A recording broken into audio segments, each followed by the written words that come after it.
வருட ஆராதனையில் தேவனுடைய தலைப்பாக நம்பிக்கையை விட்டுவிடாதே என்ற தலைப்பில் ஆண்டவருடைய வார்த்தையை கொடுக்க தேவன் உதவி செய்தார். அந்த வாக்குத்தத்தத்தினுடைய 2வது பாகம் உங்களுக்கு கொடுக்கிறேன்னு சொன்னேன். அதை இப்ப நம்ம பார்க்க போகிறோம். இதிலே நல்ல கவனிங்க. ஆண்டவர் கொடுக்கப்பட்ட அந்த வாக்குத்தத்தத்தில் ஒரு முக்கியமான வார்த்தையை இன்னைக்கு நம்ம பார்க்க போகிறோம். பழுதாய் போனவைகளை மறுபடியும் சீர்படுத்தி என்கிற வார்த்தையை இன்னைக்கு நம்ம பார்க்க போகிறோம். அல்லேலூயா சொல்லுவோம். ஆண்டவருக்கு மகிமை வரட்டும். அதுக்கு முன்பாக இந்த வசனத்துல விழுந்து போன தாவீதின் கூடாரம் அப்படின்னு இருக்கு. எதை ஆண்டவர் சீர்படுத்துறார், செவைப்படுத்துறார் பார்த்தீங்கன்னா, விழுந்து போன தாவீதின் கூடாரத்தை மறுபடியும் எடுப்பித்து அதிலே பழுதாய் போனவைகளை மறுபடியும் சீர்படுத்தி அவை செவ்வையாக நிறுத்துவேன் என்று இவைகளெல்லாம் செய்கிற கர்த்தர் சொல்லுகிறார் அப்படின்னு இருக்குது. அப்ப முதல்ல விழுந்து போன தாவீதின் கூடாரம் அது என்னன்றது அந்த விளக்கத்தை நீங்க புரிஞ்சுக்கணும். ஆமென். கவனிங்க. இஸ்ரவேல் தேசத்தை அரசாண்ட 2வது ராஜா தாவீது. முதல்ல சவுல் கையில தான் அரசாங்கம் கொடுக்கப்பட்டது. அதுக்கப்புறம் சவுலுக்கு அப்புறம் தாவீது அந்த பொறுப்புக்கு வர கர்த்தர் கொடுக்கிறார். தாவீதினுடைய அரசாட்சி பொறுத்தவரைக்கும் நீங்க பாத்தீங்கன்னா ரொம்ப எக்ஸலன்ட். தேவனாகிய கர்த்தர் தன்னுடைய தேசமாகிய அந்த இஸ்ரேல் தேசத்தில் எப்படி ஒரு ஆட்சியை நடத்தணும் அப்படின்னு விரும்பினாரோ கர்த்தர் அந்த ஆட்சியை தாவீது காலத்துல பார்க்கிறோம். நீங்க பழைய ஏற்பாடு முழுவதும் நீங்க படிச்சு பார்த்தீங்கன்னா, இந்த ராஜாக்கள் புஸ்தகம் 2 நாளாகம் பார்த்தீங்கன்னா, தன் தகப்பனாகிய தாவீதை போல் இல்லைன்னு வந்துட்டு இருக்கும். நிறைய இடத்துல நீங்க பார்க்கலாம். தாவீது அந்த அளவுக்கு பிற ராஜாக்களுக்கு எடுத்துக்காட்டாக தாவீதினுடைய அரசாட்சி தேவன் விரும்புகிறது போல இஸ்ரேல் தேசத்தை அழகா அமைஞ்சது.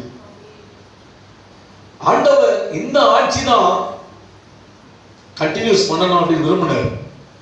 ஆனா அப்படி ஆண்டவர் விரும்புவது போல ஜனங்கள் ராஜாக்கள் அமையும். தாவீதுக்கு பிறகு அவன் கர்ப்ப பிறப்பு சாலமோனே அப்படி இல்லை. நிறைய விக்கிரக ஆராதனை செய்கிற பெண்களை திருமணம் செய்து ஆண்டவருடைய இதயத்தை வேதனைப்படுத்த நம்ம பார்க்க முடியுது. அந்த பெண்கள் எல்லாம் கூட்டம் கூடி சாலமோனை தூபம் காட்ட வச்சாங்க. புரியுதுங்களா? அப்போ அந்த ஆட்சி, அதுக்கப்புறம் ரெகபயம், அடுத்து எராபயம், இப்படி அப்படியே ஆட்சி வந்துகிட்டே இருக்குது. சில நேரத்துல தான் எசேக்கியா ராஜா ஒரு சரியான ஆட்சியை கொண்டு வந்தார். அப்புறம் சோசியா ஒரு சரியான ஆட்சியை கொண்டு வந்தார். அதுக்கு பிறகு அவ்வளவுதான் வீழ்ச்சி. இப்படிதான் விழுந்து எழுந்து இப்படிதான் அந்த ஆட்சி முறை வருது. ஆனா மோஸ்ட்லி யூத ராஜாக்கள் நிறைய பேர் தாவீதினுடைய சிங்காசனத்தில் அமர்ந்தவர்கள் சரியான ஆட்சியை செய்யவில்லை. கடைசியா தேவன் தீர்க்கதரிசிகளை அனுப்பிச்சு எத்தனையோ எச்சரிப்பு கொடுத்தோம். அவங்க அதுக்கு செவி கொடுக்கல. விக்கிரக ஆராதனைகளை உள்ள புகுத்தி கர்த்தர் கட்டளைகள் எல்லாம் மீறி தேசம் பாழாய் போன போது ஆண்டவர் பாபிலோனில் இருந்து நெபுகாத்நேச்சாரை கர்த்தர் வர வைத்து அந்த ராஜாக்களை சிறைபிடித்து ஜனங்களை எல்லாம் சிறைபிடித்து கடைசியில் தேவாலயத்தை கர்த்தரே சுட்டெரிக்கும்படி வைத்தார். புரியுதுங்களா? ஏன்னா தாவீதின் கூடாரம் அதுலதான் பழுதற்கு அவ்வளவுதான் விழுந்துடுச்சு. அதுதான் அந்த அரசாட்சி.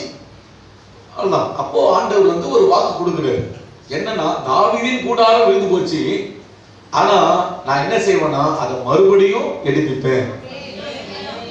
விழுந்து போன தாவீதின் கூடாரம் விழுந்தே போகட்டும் கிடையாது, மறுபடியும் நான் அதை எடுப்பிப்பேன். எடுப்பித்து அதுல பழுதா போனவைகள் எல்லாம் நான் சீர்படுத்துவேன், அதை செம்மையாக நிறுத்துவேன். அததான் ஆண்டவர் அந்த வாக்கை நமக்கு கொடுத்திருக்கிறாரு. அந்த தாவீதின் கூடாரத்தை மறுபடியும் எழுப்பிக்கப்பட்ட காலம் எதுன்னு பார்த்தீங்கன்னா, இயேசு கிறிஸ்து மூலமாக யூதா கோத்திரத்தின் சிங்கமாக தாவீதின் வேருமாக இயேசு இந்த பூமியில பிறந்தார். ஹல்லேலூயா, ஆமென். அவர் மூலமாக மறுபடியும் என்ன பண்ணப்பட்டதுன்னா தாவீதினுடைய அரசாட்சி செம்மையாக நிறுத்தப்பட்டது. கைகளை உயர்த்தி கர்த்தரை துதிப்போம். ஆமென். இதுதான் அந்த வசனத்தினுடைய விளக்கம். இதை நீங்க முதல்ல புரிஞ்சுக்கணும். ஆமென். ஆண்டவருக்கு மகிமை வரட்டும். ஆனா இதுல நாம வார்த்தைகளை எடுத்து அதுல நம்ம வாழ்க்கைக்கு தேவையான நிறைய மேட்டர்ஸ் இந்த வசனத்துல ஆண்டவர் வச்சிருக்கிறார். புரியுதுங்களா? நியூ இயர் சர்வீஸ்ல பார்த்தோம், கூடாரம் விழுந்து போகிறதுக்கு சாத்தான் நினைச்சுக்கலாம், ஒரு ஆணியமா பிடிங்க நினைச்சுக்கலாம். யோபோட வாழ்க்கைய ஒண்ணுமில்லாம ஆக்கிறத பார்த்தோம். ஆனா உறுதியா கர்த்தர் பிடித்திருந்ததால யோபு இழந்ததெல்லாம் ரெட்டத்தனையா ஆண்டு கொடுத்ததை நம்ம பார்த்தோம். அப்ப நீங்க என்ன பண்ணணும்? தேவனை உறுதியா பிடிக்கணும். சின்ன சின்ன கஷ்டம் வந்துட்டா, பிரச்சனை வந்தா ஆண்டவர் விட்டுறக்கூடாது. ஆமென். விட்டுறக்கூடாது. என்ன ஆண்டவர் அப்படின்னு சொல்லி சோர்ந்து போயிடக்கூடாது. பிரச்சனைகள் மத்தியில தான் நம்ம ஆண்டவர் உறுதியா பிடிக்கணும் அப்படின்னு சொல்லி நம்ம பார்த்தோம். யோபுக்கு வந்தது போல பிரச்சனை நிச்சயம் சொல்றேன் யாருக்குமே வராது. ஆண்டவருக்கு சொல்றோம், கண்டிப்பா வராது. ஏன்னு சொன்னா அந்த பிரச்சனையினுடைய எப்படி சொல்றது, வேதனையுடைய முடிவுக்கு வந்துட்டு எண்டிங், வேதனைனா இவ்வளவுதான் முடிவுன்ற அந்த ஒரு முடிவுக்கு வந்தவர் யோபு. அதான் யோபு நான் உங்களுக்கு உதாரணமா காமிச்சேன். கொஞ்சம் புரியுதா? அப்போ அந்த யோபு போல பிரச்சனை நம்ம வாழ்க்கையில அந்த அளவுக்கு வராது. ஆனா வந்தா ஓரளவுக்கு வரும். ஆனாலும் தேவன் நமக்கு சொல்லிக் கொடுக்கிற காரியம் என்ன? நீங்க அந்த நேரத்துல தான் உறுதியா எனக்குள்ள நீங்க இருக்கணும். ஆமென். ஸ்ட்ராங்கா என்ன பிடிக்கணும். ஆண்டவர் சோத்திரம். வேற வழியை நீங்க தெரிஞ்சுட்டு போயிடக்கூடாது. ஆண்டவர் உறுதியா பிடிச்சீங்கன்னா எதையெல்லாம் நீங்க இழந்தீங்களோ போன வருஷம் அதையெல்லாம் இந்த வருஷம் ரெட்டத்தனையா கர்த்தர் உங்களுக்கு கொடுமை அப்படின்னு மாற்றி கொடுத்துருக்காரு. ஹல்லேலூயா. இதான் நம்ம பார்க்கணும். இப்போ இந்த வசனத்துல இன்னொரு விசேஷ காரியத்தை நம்ம பார்க்கலாம். என்ன பார்க்க போறோம்னா, அதுல பாருங்க, அந்த கூடாரத்தை என்ன செய்யறேன்னா பழுதாய் போனவைகளை மறுபடியும் நான் சீர்படுத்த போறேன் அப்படின்ட்டு ஒரு அநிலையை சொல்ல பார்க்கலாம். பழுதாய் போனவை அப்படின்னு என்னன்னா ரிப்பேர் பார்ட்ஸ். ஒன்னு ரிப்பேர் ஆயிடுச்சு, புரியுதுங்களா? என்ன செஞ்சிடும் மோஸ்ட்லி என்ன பண்ணா ஃபுல்லாக ரிப்பேர் ஆயிடுச்சு, தட்டி தட்டி பார்க்கணும், ஒன்றும் செட் ஆக மாட்டேங்குது. அதை எங்கே தூக்கி போட்டுருவோம்னா ஒரு வாரத்தை தூக்கி போட்டுருவோம். நோ யூஸ், யூஸ்லெஸ் அப்படின்னு சொல்லி தூக்கி போட்டுடலாம். நல்ல கவனிங்க, ஆண்டவர் இந்த ஆண்டவர் அப்படி கிடையாது. ஆண்டவர் பழுதாய் போனவைகளை யூஸ்லெஸ் அப்படி தூக்கி போடுவது கிடையாது. அந்த பழுதாய் போனவைகளை தான் ஆண்டு என்ன பண்றேன்னா அதை நான் சீர்படுத்த போறேன். கைவிட்டு ஆண்டு துதிப்போமா, நான் சீர்படுத்த போறேன் அப்படின்ட்டு. அப்ப நல்லா கவனிச்சிங்க, நம்ம தேவனுடைய தன்மை எப்படிப்பட்டது? தேவனை நம்ம ஆராதிக்கிறோம்ல, நம்ம தேவன் எப்படிப்பட்டவர்னா பழுதாய் போனவைகளை சீர்படுத்துறார். சீர்படுத்துகிற தேவன். பழுதா போனதை தூக்கி போடுறது கிடையாது, பழுதா போனதை சீர்படுத்துகிற தேவன். ஆண்டவருக்கு மகிமை வரட்டும். என்னை பொறுத்த வரைக்கும் இந்த உலகத்துல பிறக்கப்பட்ட ஒவ்வொரு மனிதனும் மனுஷியும் பழுதாய் போனவர்கள் தான். ஆமென். எல்லாமே ரிப்பேர் பார்ட்ஸ் தான். எத்தனை பேர் ஆமென் சொல்றீங்க? என்ன உண்மையா? பைபிள்ல இருந்து உங்களுக்கு எடுத்து காட்ட போறேன், அப்ப தெரியும் உங்களுக்கு என்ன அப்படின்னு. எல்லாம் பழுதா போனதான். புரியுதா? பெரிய பெரிய ஆளு அவங்க பணம் வச்சுறாங்களோ பேச, ஆனா தேவனுடைய பார்வையில எல்லாம் பழுதா போனவங்க தான். ஏன்னா முதல் மனிதன் ஆதாமே என்ன ஆயிட்டாரு? முதல்ல பழுதாயிட்டாரு. ஏவாலும் பழுதாயிட்டாங்க. அந்த சந்ததி அப்படியே பழுதடைந்த சந்ததி தான். அதனால ரட்சிப்பு வேணும். எல்லா ஜனங்களுக்கு என்ன வேணும்? ரட்சிப்பு வேணும். பழுதானதை இயேசு போனாதான் சீர்படுத்த முடியும். அப்போ உலகத்துல இருந்து எல்லாருமே பழுதா போனவங்க தான். புரியுதுங்களா? நீங்களும் உட்கார்ந்து இருக்கிறீங்க, இயேசுக்குள்ள வந்த பிறகுதான் ஆளே மாத்திக்கிறீங்க. உண்மைதானே? ஆமா. இதுக்கு முன்னாடி ரட்சிக்கப்படாத முன்னாடி நீங்களே யார் தான்? வேஸ்ட் பீஸ் தான். அப்படிதானே? நம்மளெல்லாம் என்ன பண்ணாங்க? தூக்கி வீசப்பட்ட ஒரு பீஸ் தான். ஆண்டவருக்கு சோத்திரம். ஆமா. இன்னைக்கு விரும்பத்தக்க பீஸா மாறி. யார் காரணம்? இயேசு காரணம். என்ன பின்னாடி ஆமென் சொல்ல மாட்டீங்க? ஆமென். இந்த பக்கம் ஹல்லேலூயா. நீங்க சொல்லணும்னா நீங்க ரிப்பேர்ல தான் இருக்கீங்கன்னு அர்த்தம். ஆமென். எத்தனை பேர் ஆண்டவர் என்ன பழுதா போனதை சீர்படுத்தி வச்சு சச்சின் சொல்ற கை தூக்குமா? கையை தட்ட விருப்பம் இருக்கிறவங்க கை தட்டி ஆண்டவரை மேம்படுத்தலாமா? ஹல்லேலூயா. நம்ம பார்த்த வேஸ்ட் பீஸ் கிடையாது. இன்னைக்கு செயல்படுற ஒரு ஆளை மாட்டோம். நான் சர்ச்சைக்கு முத போகும்போதெல்லாம் நாம என்ன சரி இயேசு என்ன பண்றோம், நம்ம ஏற்றுக்கொள்றோம், பெரிய ஒரு தெம்போட நான் போறேன். அதுக்கப்புறம் சர்ச்சில் பாஸ்டர் மெசேஜ் கொடுக்க என் லைஃப்ல நான் உணர்ந்த ஒரே விஷயம் என்னன்னா, ஆண்டவரே என்கிட்ட எவ்வளவு நேரம் இருக்குது, அழுது இருக்குது, ஐயோ நிச்சயமா நீங்க இல்லைன்னா என் வாழ்க்கையே என்ன செய்ய முடியாது, இவ்வளவு ஓட்டல் உள்ளவனா நான் இருக்கிறேன் ஆண்டவரே அப்படின்னு நான் சிந்திச்சது உண்டு. கண்டிப்பா அதை நினைச்சு நான் அழுவேன். புரியுதா? அப்போ உலகத்தில் இருக்கிற ஜனங்களை முதலாவது ஆண்டவர் என்ன செய்ய விரும்புகிறார்னா, பழுதா போய் இருக்கிறாங்கப்பா, ஜனங்க பழுதாதான் இருக்கிறாங்க. நான் காட்டுறேன் பாருங்க, என்னென்ன கும்பல் கூட்டம்லாம் பழுதா போய் கிடக்குது உலகத்துல அப்படின்னு. அப்ப ஆண்டு சொல்றாரு, என்னுடைய தன்மை என்ன தெரியுமா, அந்த பழுதாய் போய் இருக்கிற அந்த ஜனத்தை நான் தேடி போய் நான் சீர்படுத்துற தேவன். அதே போல 2021 என் பிள்ளைகளா இருக்கிற நீங்களும் இந்த உலகத்துல பழுதாய் போய் இருக்கிறவர்களை சீர்படுத்த நீங்க போவீங்களான்னு கர்த்தர் கேட்கிறார். பக்கம் வர நீங்க வர மாட்டீங்க. போனோம். தேவன் எப்படிப்பட்டவர்னா நம்ம பைபிள்ல பார்க்க போறோம். அவர் எப்படின்னா அப்படியே குவாலிட்டி பீப்புள் கிட்ட போய் அவர் நிக்கல. அப்படியே குவாலிட்டி அப்படி ஜென்டலா எல்லாம் பயங்கரமா தெரிஞ்சிருக்கிறவங்க, புரியுதா? மோஸ்ட்லி அப்படி இருக்குது. ஆனா மோஸ்ட்லி 100% நீங்க பாத்தீங்கன்னா ஓட்ட ஒடிசல் கிட்ட தான் போய் நிக்கிறாரு. நானும் ஓட்ட ஒடிசலா தான் இருந்தேன். இன்னைக்கு ஒரு நாளைக்கோ தகவல் பண்ணீங்க அப்படிதான். அப்படி இந்த சிந்தனை தான் ஓட்ட ஒடிசல் தான். அதான் ஆண்டு மேல அன்பு இன்னைக்கும் விட முடியல. ஆனா அப்படி பழுதா போன அந்த வாழ்க்கையில தான் தேடி வந்தீரு, நீங்க சீர்படுத்தி வைக்கிறீரு. புரியுதுங்களா? அப்பா அப்படிதான் அன்பான தேவா, எத்தனை முறை பாடினாலும் எனக்கு சலிக்காத போல. ஆமென். எங்கோ நான் வாழ்ந்தேன், அறியாமல் அலைந்தேன், பழுதாவில் கிடந்தேன், நேசர் என்னை தேடி வந்து நெஞ்சார அனைத்து முத்தங்கள் கொடுத்து நிழலாய் மாறி நிலையான சேற்றில் வாழ்ந்த என்னை தூக்கி எடுத்தீரேன். கல்வாரி ரத்த எனக்காக சிந்தி கழுவி பழுதாய் கிடந்தவான். இயேசு அப்படிப்பட்டவன் தேடி போறார். அப்ப திருச்சபையை இந்த வருஷத்துல நீங்க நானும் செய்ய வேண்டியது என்னன்னா, பழுதாய் போனவைகளை தேடி போக வேண்டும். ஆமென். ஆண்டவருக்கு மகிமை. புரியுதுங்களா? இயேசு அதை செய்தார். இயேசு பழுதாய் போனவைகளை தேடி போனார். அதுதான் நம்ம சில பாயிண்ட்ஸ் நம்ம பார்க்க போகிறோம். நாம இதுல இருந்து நிறைய விஷயத்தை நம்ம கத்துக்க போறோம். இன்னைக்கு கர்த்தருடைய ஆவியானவர் நம்மோடு கூட பேசுவாராக. முதலாவதாக பழுதாய் போன ஒரு ஸ்திரீயை குறித்து, ஒரு பெண்ணை குறித்து நம்ம பார்க்கலாம். யோவான் சுவிசேஷ புத்தகம் 8ஆம் அதிகாரம் 4-5 வசனத்தை படிங்க. யோவான் 8:4-5. போதகரே, இந்த ஸ்திரீ விபச்சாரத்தில் கையும் மெய்யுமாய் பிடிக்கப்பட்டாள். இப்படிப்பட்டவளை கல்லெறிந்து கொல்ல வேண்டும் என்று மோசே நியாயப்பிரமாணத்தில் நமக்கு கட்டளையிட்டிருக்கிறாரே, நீர் என்ன சொல்லுகிறீர் என்றார்கள். அவர் மேல் குற்றம் சுமத்துவதற்கான காரணம் உண்டாகும் பொருட்டு அதை சோதிக்கும்படி இப்படி சொன்னார்கள். இயேசுவோ குனிந்து விரலினால் தரையை எழுதினார். ஓயாமல் அவரை கேட்டுக்கொண்டிருக்கையில் அவர் நிமிர்ந்து பார்த்து, உங்களில் பாவம் இல்லாதவன் இவன் மேல் முதலாவது கல்லெறிய கடவன் என்று சொல்லி அவர் மறுபடியும் குனிந்து தரையிலே எழுதினார். அவர்கள் அதை கேட்டு தங்கள் மனசாட்சியினால் கடிந்து கொள்ளப்பட்டு பெரியோர் முதல் சிறியோர் வரைக்கும் ஒவ்வொருவராய் போய்விட்டார்கள். இயேசு தனித்திருந்தார். அந்த ஸ்திரீ நடுவே நின்றார். இயேசு நிமிர்ந்து அந்த ஸ்திரீயை தவிர வேறு ஒருவரையும் காணாமல், ஸ்திரீயே, உன்மேல் குற்றம் சாட்டினவர்கள் எங்கே? ஒருவனாகிலும் உன்னை ஆக்கினைக்குள்ளாக தீர்க்கவில்லையா என்றார். அதற்கு அவள், இல்லை ஆண்டவரே என்றாள். இயேசு அவளை நோக்கி, நானும் உன்னை ஆக்கினைக்குள்ளாக தீர்க்கவில்லை, நீ போ, இனி பாவம் செய்யாதே என்றார்.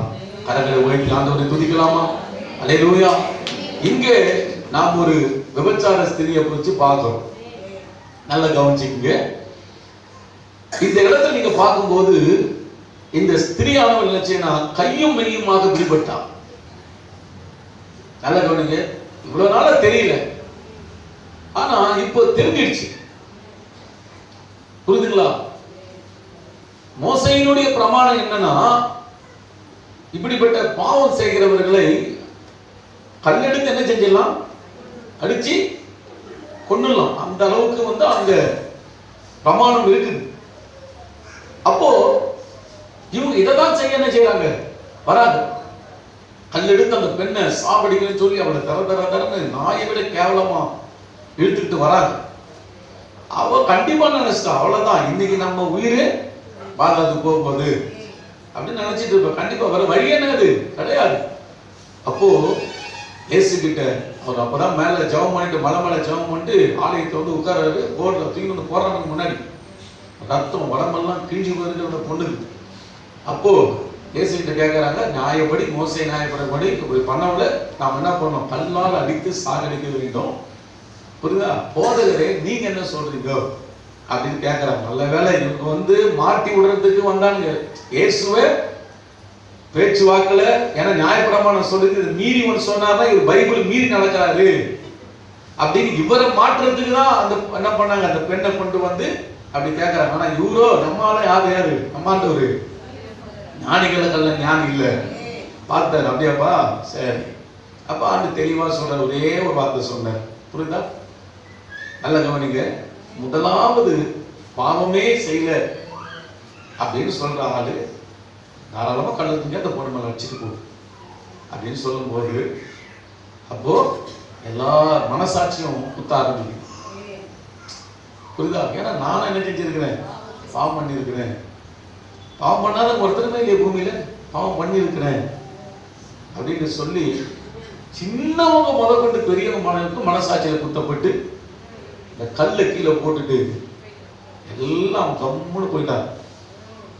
உண்மையாவே அந்த இடத்துல யாராவது ஒருத்தர் நான் நினைக்கிறேன் நான் பாவம் பண்ணல அப்படின்னா கொஞ்சம் வெயிட் தோகிறேன், நான் எழுதி காட்டுறேன். ஏன்னா ஏசு என்னது எல்லாமே தெரியும். நீ என்ன சிந்திக்கிறன்றது ஏசுக்கு தெரியும். எனக்கு என்ன சொல்ல, அவர் சிந்தனையை அறிந்து அவரிடத்தில் அவர் இணங்கவில்லைன்னு போட்டு, அப்போ அவர் சிந்தனையை அறிகிறது. அப்போ நான் தூரம் பருவத்தை கள்ள தூக்கி நான் கண்டேன் கொஞ்சம் இருப்பார் இந்த இடத்துல இப்படி அப்படின்னு போட்டு எழுதிக்காங்க. நம்ம யாசாமி வம்புன்னு எல்லாம் என்ன பண்ணிட்டாங்க, கல்ல போட்டு கம்முன்னு போயிட்டாங்க. இப்ப நல்ல கவனிங்க. ஏசு அந்த பொண்ணை பார்த்துட்டு யாரும் உன்னை தண்டிக்கலையா நீங்க சொல்றீங்களா, நான் கூட உன்னை தண்டிக்கல, ஆனா நீ போ இனி பாவம் பண்ண. நான் சொல்றது உங்களுக்கு புரியுதுங்களா? அப்போ நல்ல கவனிங்க. இந்த இடத்துல நம்ம பார்க்கிறோம் பழுதாய் போன வாழ்க்கை. இன்னைக்கு உலகத்து ஜனத்தை தேவ ஜனமே ஒரு கணிப்பு நாம் எடுக்கும் போது நல்ல கவனிங்க. சென்னை பட்டணத்துல மட்டும் நீங்க பாத்தீங்கன்னா ஆயிரங்கள் அல்ல லட்சங்கள் விபச்சார தொழில் இருக்கிறாங்க.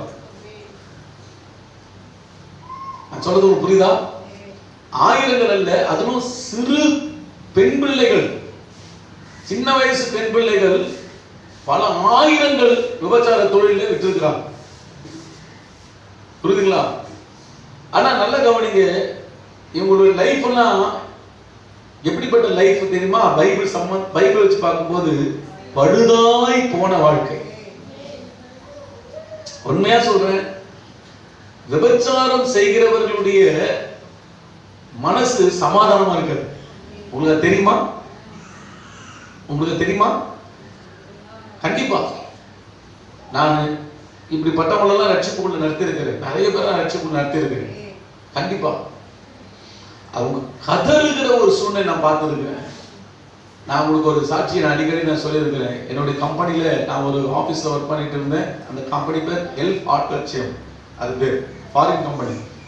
அதில் ஒரு ஹவுஸ் கீப்பிங் வேலை தான் நான் செஞ்சேன். ஹவுஸ் கீப்பிங் சொல்றது நான் தயங்கவே இல்லை. எனக்கு பெரிய வேலை செஞ்சுட்டு இருந்தேன். ஞாயிற்றுக்கிழமை ஆராதனைக்காக அந்த சின்ன சம்பளத்துக்கு சந்தோஷமா நான் போனேன். சனிக்கிழமை ஞாயிற்றுக்கிழமை 2 நாள் லீவு. அந்த ஒரு காரணத்துக்கே நான் போயிட்டேன் அந்த வேலைக்கு. அப்போ அந்த வேலைக்கு போகும்போது ஆனால் அந்த வேலையில் நான் ராஜா மாதிரி வச்சிருந்தேன். கர்த்தர் ஆண்டவர் மகிமை. சரி, அதில் பார்த்தீங்கன்னா ஒரு பெரிய மேடம், நான் அவங்களை அறிய சொல்லியிருக்கேன். பெரிய மேடம், அவங்களுடைய தாட்ஸே என்னன்னா கவனிக்க, பணம் தான், மணி தான், மணி தான் அவங்களுடைய தாட்ஸ், வேற எதுவுமே கிடையாது. ஹஸ்பண்ட் ஒய்ஃப் 2 பேருமே மணி தான் தாட்ஸ். இவங்களுடைய லைஃப்ல நீங்க பார்த்தீங்கன்னா அவர் முஸ்லீம், இவங்க ஹிந்து.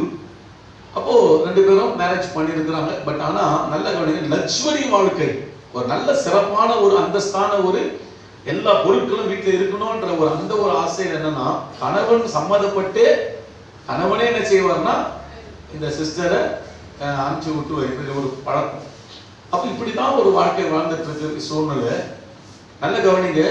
அப்போ குறிப்பிட்ட ஒரு நாள்ல அந்த சிஸ்டர் வந்து என்கிட்ட வந்து பேசுறாங்க. என்ன பேசுறாங்கன்னா, நீ எப்ப பாரு ஜபான் ஜபான் என்ன செய்யற போற, வாழ்க்கைனா உனக்கு என்னன்னே தெரியல, புரியுதுங்களா, வாழ்க்கை உனக்கு வாழ தெரியல அப்படின்னா வந்து என்கிட்ட சொன்னான். அப்போ நான் சொன்னேன், இல்லை இல்லை வாழ்க்கையை நாங்கள் கரெக்டாக தான் வாழ்ந்துட்டு இருக்கிறோம், புரியுதுங்களா. எனக்கு நிச்சயம் அவங்கள பற்றி தெரியாது, பட் ஆனால் அவங்க என்ன சொன்ன, வாழ்க்கை உனக்கு வாழ தெரியல அப்படின்னு சொன்னான். சரி மேடம், நல்ல படிப்பு, ஒரு நாளைக்கு நல்லா கவனிங்க, அவங்க அந்த ஒரு மாசத்துக்கு அவங்க வாங்குற சேலரி அப்பயே நீங்க பார்த்தீங்கன்னா 25,000, 25,000. ஆனால் இப்போ நான் சொல்ல 98, 2008 2018 கூட போயிடுச்சு. 20 வருஷத்துக்கு முன்னாடி யோசிச்சு பாருங்க. இப்போ சம்பளம் லட்சக்கணக்காக இருக்கும். ஃபேக்ஸ் மிஷின் அவ்வளோ அழகாக மெயின்டெனன்ஸ் பண்ணுவாங்க. எல்லாமே ஃபாரின்ஸில், ஜப்பான், அமெரிக்கா போன்ற எல்லா இடத்துக்குமே இந்த கம்பெனி குவாலிட்டி அவங்க தான் என்ன பண்ணணும், அந்த எல்லாத்தையுமே அவங்க ஃபேக்ஸ் அனுப்பணும். பெரிய இடம், புரியுதா. அப்படி இருக்கிற சூழ்நிலையில ஒரு நாள் எதாச்சியா சூழ்நிலை பைபிளை குறித்து பேச வேண்டிய சூழ்நிலை வந்த போது, அப்போ அவங்க கொஞ்சம் ஸ்டாப் பண்ண அப்படின்னா, என்னங்க மேடம் அப்படி கேட்கும்போது, ஏதோ ஒன்று இதில் சொன்னீங்க சொல்லு அப்படின்னா, மறுபடியும் அதை சொல்ல ஆரம்பிக்கும் போது, அப்போ அவங்க சொன்னாங்க, இதெல்லாம் பாவமா அப்படின்னு கேட்டாங்க. சொன்னா ஆமா பாவம் தான் அப்படிங்க. அப்போ கண்ணில் இருந்து 2 பக்கம் அப்படியே தண்ணி அப்படியே வருது. எனக்கு ஒரு மாதிரி என்னடா, பெரிய ஒரு ஆஃபீஸர், பெரிய பதவியில் இருக்கிறாங்க, நம்ம சாதாரண ஒரு ஆஃபீஸ் பாய், மேடம் முன்னாடி அழுகுறான்னு சொல்லிட்டு பார்த்தீங்கன்னா அப்படின்னு அப்போ சொன்னாங்க, எனக்கு ஆண்டவர் குறிச்சி சொல்லு அப்படின்னா, நீ எப்படி இயேசு வைத்திருக்க அப்படின்னும் போது சொல்ல ஆரம்பித்தேன். ஆண்டவர் மகிமைப்படட்டும், என்னுடைய லைஃப் எப்படி நான் சூசைட் பண்ண போனேன் சொல்லி எப்படி வாழ்க்கையில பேசிட்டு வரும்போது, அப்போ பகுதியாக நான் எடுத்து காமிக்கிறேன் இதெல்லாம் பாவம். அப்போ அவங்க தேர்ந்து அழ ஆரம்பிக்கிறோம். ஏன் சிஸ்டர் அனுமதி என்ன ஆச்சு மேடம் அப்படின்னா, அப்போதான் எல்லாத்தையும் நாளைக்கு சொல்கிறேன் அப்படின்னு சொல்லிட்டு கம்பெனியில் அந்த லைஃப் சொன்னாங்க பாருங்க, பயங்கரம். புரியுதா, வசதிகள் உண்டு, வாய்ப்புகள் உண்டு, அது வாழ்க்கை முழுவதுமே நீங்கள் பார்த்தீங்கன்னா அவ்வளோ ஒரு வேதனை, கொடுமை, அசிங்கம். கணவரே என்ன, நானும் அதை ஒத்துக்கிறேன், கணவரே என்ன செய்வார், பணம் சம்பாதிக்க 2 பேருக்கு அதுதான் குறிக்கும், அப்படிதான் கொண்டு போய் விடுவார். இந்த பணத்தை வாங்கினது நம்ம எங்கள் வீட்டுக்கு தேவை எல்லா பொருளுமே நம்ம வாங்கி என்ன பண்ணுறது தான் இருந்தோம். ஏன் சொல்ல போனால் நம்ம கம்பெனி சாரை என்ன செஞ்சிருக்குது, புரியுதா, அவரை யூஸ் பண்ணியிருக்கு. ஆச்சரியமா உலகம் இதுதான், நல்லா புரிஞ்சுக்கிங்க, உலகம் இதுதான், எல்லா இடத்துலையுமே என்ன செய்யும், இது இல்லாமல் கிடையாது, உலகம் முழுவதும் இது இருக்கு. அப்போ அப்படி சொல்லும் போது சரி என்ன இப்படி ஒரு வாழ்க்கை இப்போ பயங்கரமாக இருக்கு சொல்லிட்டு சரி கவனம். அப்போ அவங்க சொன்னாங்க, இந்த ஏசி என்னை ஏற்றுப்பாரு. அதாவது நான் வந்து ஒரு ஸ்டெப்பும் ஆண்டவர் நான் நன்றி சொல்றேன். ஏன் தெரியுமா, நான் சும்மா ஒரு இடத்துல போய் நான் நின்ற மாட்டேன். ஒரு கம்பெனி ஆச்சும் சரி, என் ஊழிய ஸ்தலம், எந்த இடமும் அவசரம், ஆண்டவர் அழகாக என்ன நடத்தினார். அந்த இடத்துல கொண்டு போய் என்ன ஆண்டவர் மன்னிப்பாரான்னு ஒரு ஆள் கேட்குற, பெரிய ஒரு ஆள் கேட்கும் போது யோசிச்சு பாருங்க, அது தேவன் தான் கொண்டு போனேன். ஆமா, நான் ஒன்று சொல்றேன், எந்த இடத்துல இருந்தாலும் அந்த இடத்துல தேவன் உங்களை வச்சிருக்கிறார், அது மறந்துடக்கூடாது.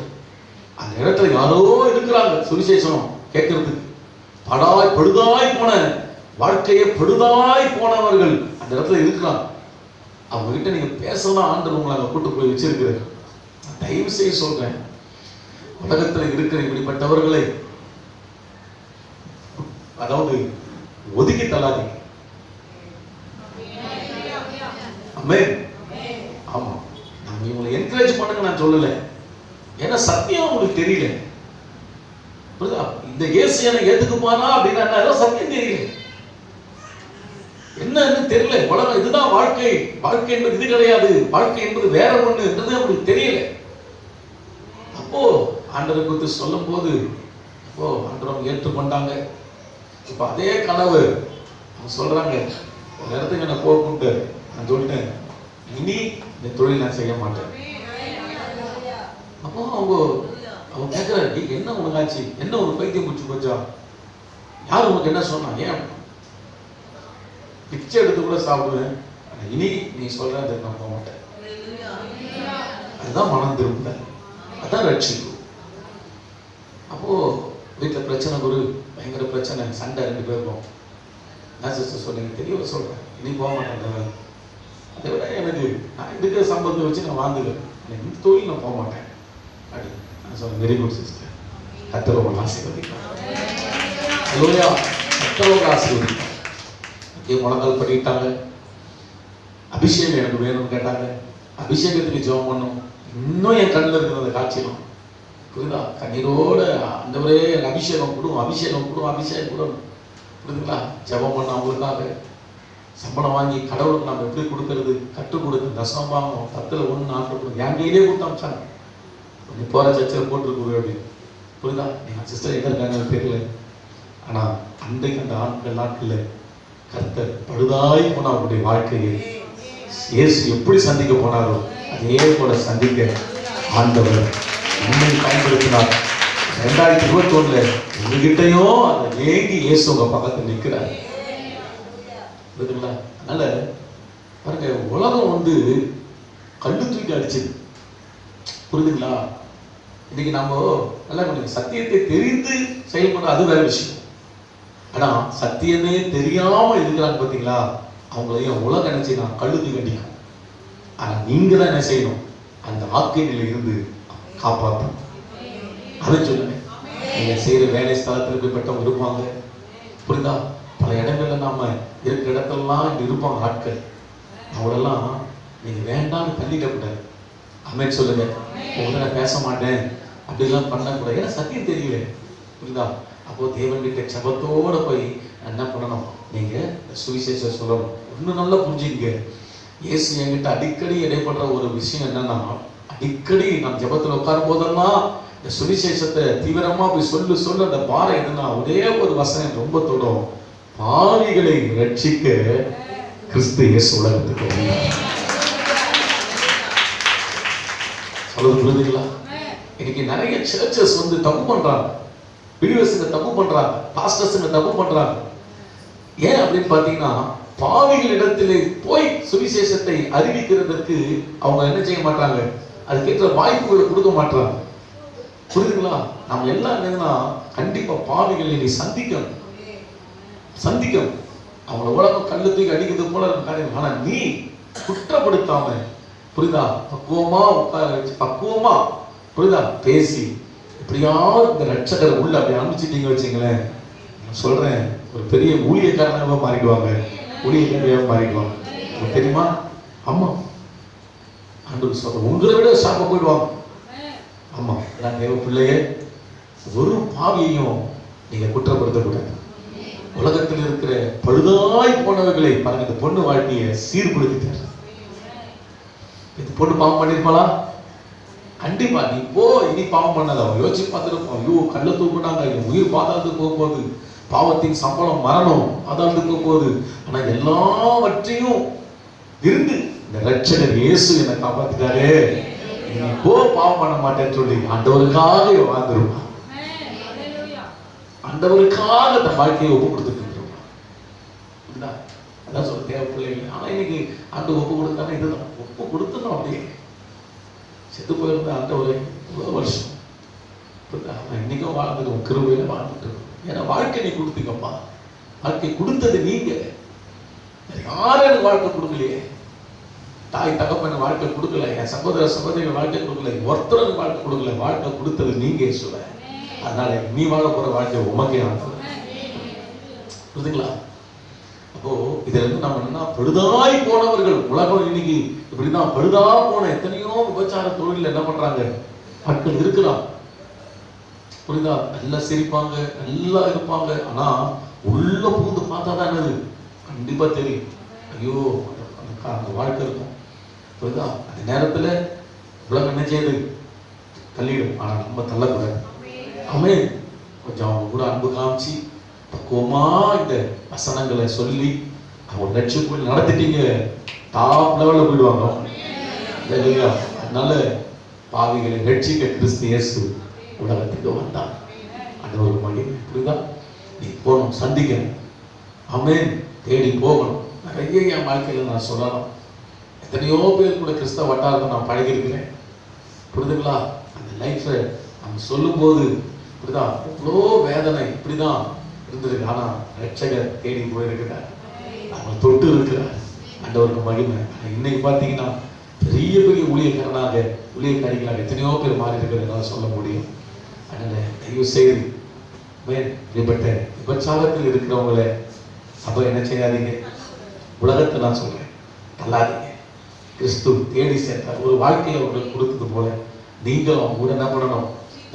சீர்புரிந்துறதுக்கு, சரி பண்ணுறதுக்கு உங்கள் காரியத்தை நீங்கள் என்ன பண்ணணும்? அவங்க கூட பேசி ஆண்டவர் அன்பை நீங்கள் வெளிப்படுத்தி காட்டணும்.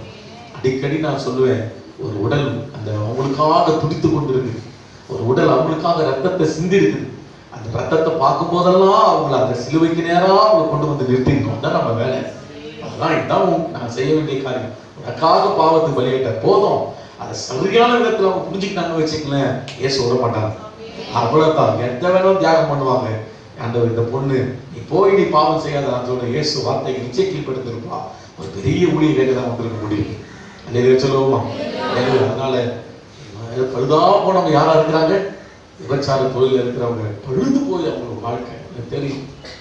பழுது. நிம்மதி என்பது என்ன செய்யாது, கட்டாயம் இருக்காது. அவங்ககிட்ட பணம் இருக்கலாம், வசதி இருக்கலாம், அழகு இருக்கலாம், ஆனா நிம்மதி இருக்காது. மனசு என்ன இருக்காது? No peace of mind. நிம்மதி கட்டாயம் இருக்காது. நிம்மதி கட்டாயம் இருக்காது. நீங்க போய் பாருங்க, அப்படி பட்டவங்களாம் போய் நீங்க கேள்விப்பட்டு பாருங்க, மனசு நிம்மதி இருக்கா? யாரெல்லாம் சொல்றேன், எங்க நிம்மதி?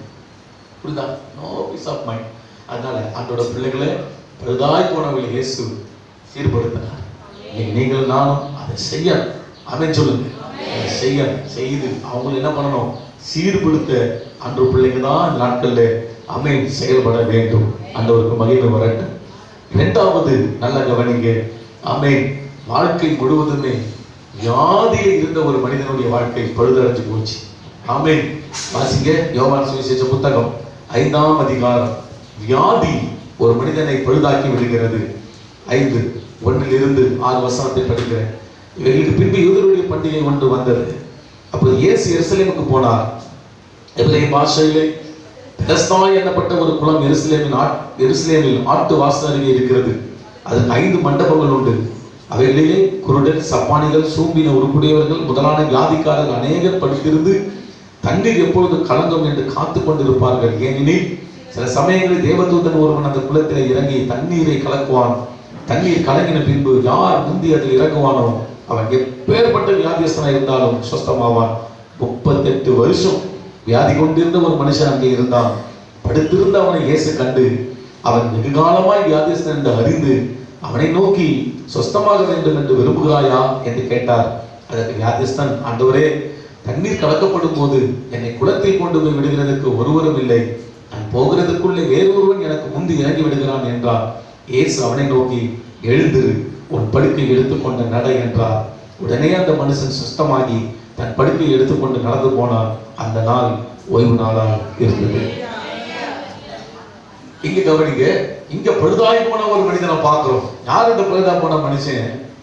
38 வருஷம் வியாதி என்கிறதான பயங்கரமான போராட்டத்தில் இருந்த ஒரு மனிதனுடைய வாழ்க்கை பழுதடைஞ்சு போய் 38 வருஷமா பெதஸ்தா குளத்து ஓரத்திலேயே இருக்குது. நல்ல கவனிங்க. சரீரம் நல்லா இருக்கிற வரைக்கும் உலகத்தில் பிறந்த மனிதர்களுக்கு மதிப்பு மரியாதை இருக்கும். ஆனா சரீரம் பழுது அடைஞ்சிடுச்சு, அவ்வளவுதான். என்னது எல்லாரும் சொல்ற கவனிச்சிங்க. உங்க வாழ்க்கையில எல்லாருமே பொதுவா சொல்றேன், ஒண்ணுமே பண்ண முடியாது, தூக்கி போடுற வேண்டியது. நம்மளால ஓரமாக உட்காந்துருவோம். அதான் நான் சர்ச்சில் இருக்கிற தேவ பிள்ளைகளுக்கெல்லாம் அன்பா நான் கேட்கிறேன், குடி பழக்கம், சிகரெட் குடிக்கிற பழக்கம், கஞ்சா அடிக்கிற பழக்கம் தயவு செய்து வேண்டாம். எடுத்துக்கொள்ளுகிற எந்த பழக்கம் வேண்டாம். ஏன்னா சரீரம் நல்லா இருக்கிற வரைக்கும் மதிப்பு. ஆனா உங்க சரீரம் பாதிக்கப்பட்டுடுச்சு, அவ்வளவுதான். சொல்ல புரியுதுங்களா? ஆமென். சரீரம் பாதிக்கப்பட்டுச்சுன்னா நான் சொல்றேன் கேளுங்க, எத்தனை நாள் நம்மளை பார்ப்பாங்க, கஷ்டம். நம்ம அதை யோசிக்கணும். ஆமென். நாமளாவே போய் தானா போய் உட்காந்துருவோம் ஒரு இடத்துல. அதான் குடிக்கிற பழக்கம் கூட நம்ம குடிச்ச போது அப்படி பவர் என்ன செய்யுது, அப்படி ஏறல மாதிரி தோணுது. ஆனா பவர் ஏறல பிரதர், ஏறல சிஸ்டர்.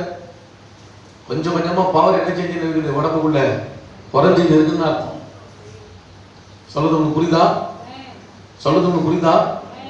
ஆமென்.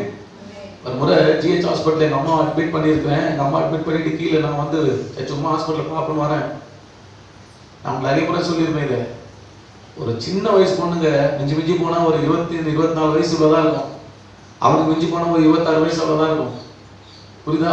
பெட்டில் கூட இடம் கிடையாது, கீழே பாய் போட்டு படுக்க வச்சுருக்கிறாங்க. உள்ள வாக்குவாதம் நடக்குது. டாக்டருக்கு அந்த பொண்ணுங்க, அந்த டாக்டர் அந்த பொண்ணு இல்லை, அந்த டாக்டர் பயங்கரமாக பேசுது.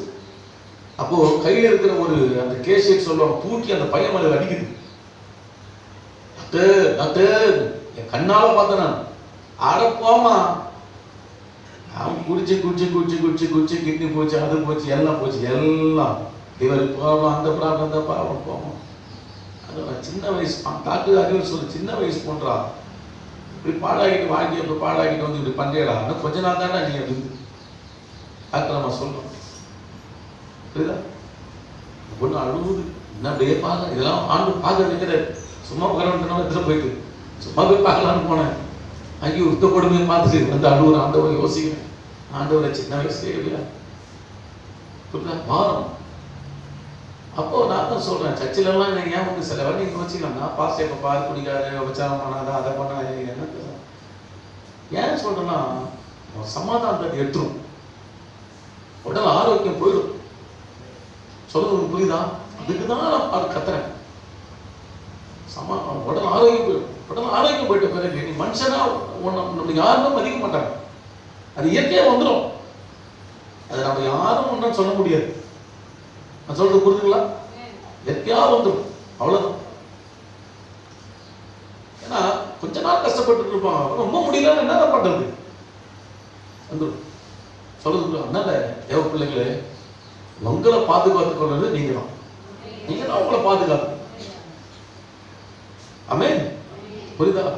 அதான் சொன்னேன், டைம் பட சாப்பிடுங்க, நேரப்பட சாப்பிடுங்க. புரியுதா? மோஸ்ட்லி நல்லா ரெஸ்ட் எடுங்க. இந்த மாதிரி குடி, இந்த மாதிரி கெஞ்சா, இதுக்கெல்லாம் விலகிடுது. ஆமாம், விலகிடுது, தயவு செய்து விலகிடுது. இப்போ நடுவில் நான் பார்க்குற ரிப்போர்ட்டில் பெண்கள் கூட குடிக்கிறாங்கன்னு கேள்விப்பட்டேன். ஆமாம், இப்போ வர பெண்கள் நீங்கள் நினச்சிக்காதீங்க, டாக்டருக்கே குடிக்கிறாங்க. பெண் டாக்டர் குடிக்கிறாங்க. அவங்ககிட்ட கேட்டால் என்ன சொல்கிறாங்கன்னா, ஒரு ஒரு பாடியை வந்து நாங்கள் வந்து போஸ்ட்மார்ட்டம் பண்ணுறதை நாங்கள் பண்ணுறோம், அது பண்ணுறோம், இது பண்ணுறோம், நாங்களும் மனுஷங்க தானே அப்படின்ற மாதிரி ஆயிடுச்சு. நாங்களும் மனுஷங்க தானே, அதனால நாங்கள் என்ன பண்ண வேண்டியது இருக்குது, குடிக்க வேண்டியது. இப்போ நான் என்ன சொல்கிறேன்னா, காலகாலமாக டாக்டர் தொழில் பார்க்கணுங்கிறவங்களாம் மனுஷங்க தானே. புரியுதா? அவங்களுக்கு அந்த என்ன வரலையே. ஆனால் இப்போ ஏன் வருதுன்னா, இது கடைசி காலம்.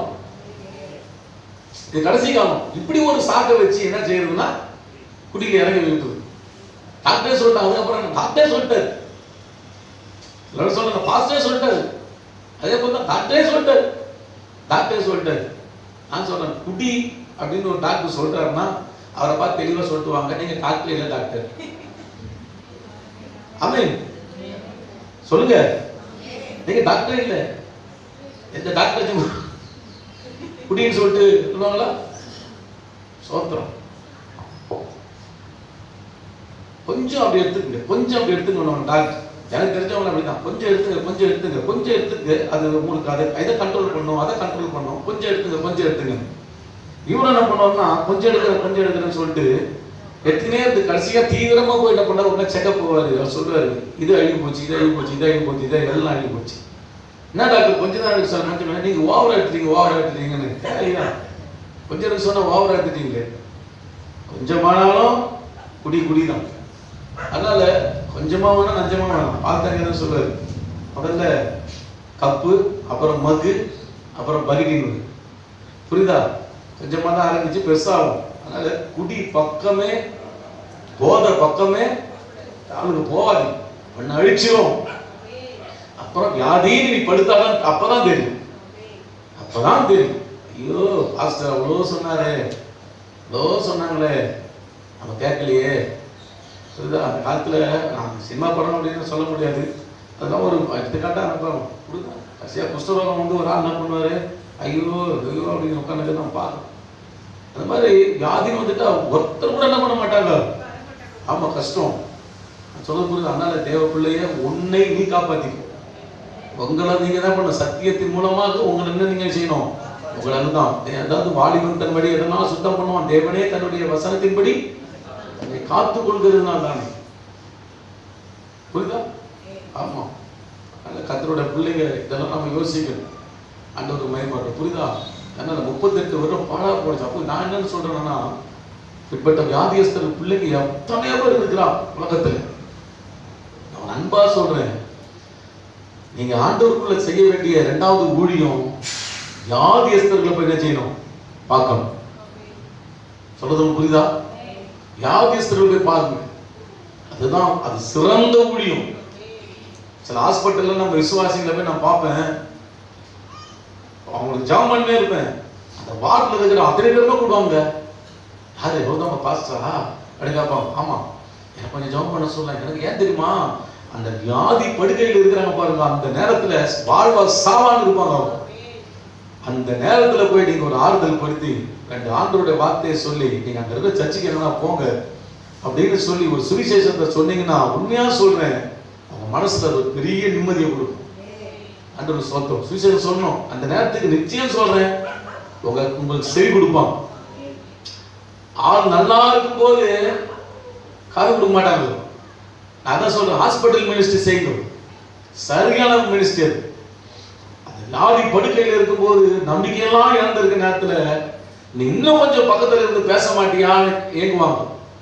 புரியுதா? நான் அதை பயன்படுத்திப்பேன். எங்கேயோ எங்க சர்ச்சுக்கு போட்டோம், ஆனா சுவிசேஷத்தை அறிவிச்சு, இயேசுதான் நித்திய ஜீவன் பிரதர், இயேசு விசுவாசிங்க கட்டாயம் ஸ்ட்ராங் கொடுப்பார், ஆமென் அப்படின்னு ஒரு நம்பிக்கையை கொடுத்து என்ன செய்யணும், அவங்கள ஆண்டவருக்குள்ள நடத்தணும். ஸ்ட்ராங் கொடுத்தா சொல்றோம், கொடுக்காட்டாலும் இயேசு ஏற்றுக்கொண்டு பரலோகம் போய் சேர. நான் சொல்றது உங்களுக்கு புரியுதா? அதனால நல்ல கவனிங்க, அக்கம் பக்கத்துல வியாதியஸ்தர்கள் இருப்பாங்க. நம்ம ஊருக்குள்ள எத்தனையோ வியாதியஸ்தர்கள் ஃபுல்லா ஹாஸ்பிட்டல்ல நான் சொல்றேன் இருக்கிறாங்கன்னு கேள்விப்பட்டீங்கன்னா, ஜஸ்ட் ஒரு சின்ன விசிட். எனக்கு நம்ம ஊர்ல ஒருத்தர் வியாதியஸ்தா ஒரு கேள்வி உங்க அளவுக்கு வருது, உடனே என்ன பண்ணுங்க விசுவாசிகள், சின்ன விசிட் போய் பார்த்துருக்கு போ. புரியுதா? என்ன வந்துருக்கீங்க, என்ன உங்களை பார்க்க தான் வந்தோம், சின்ன ஜாப் பண்ணிட்டு போலாம்.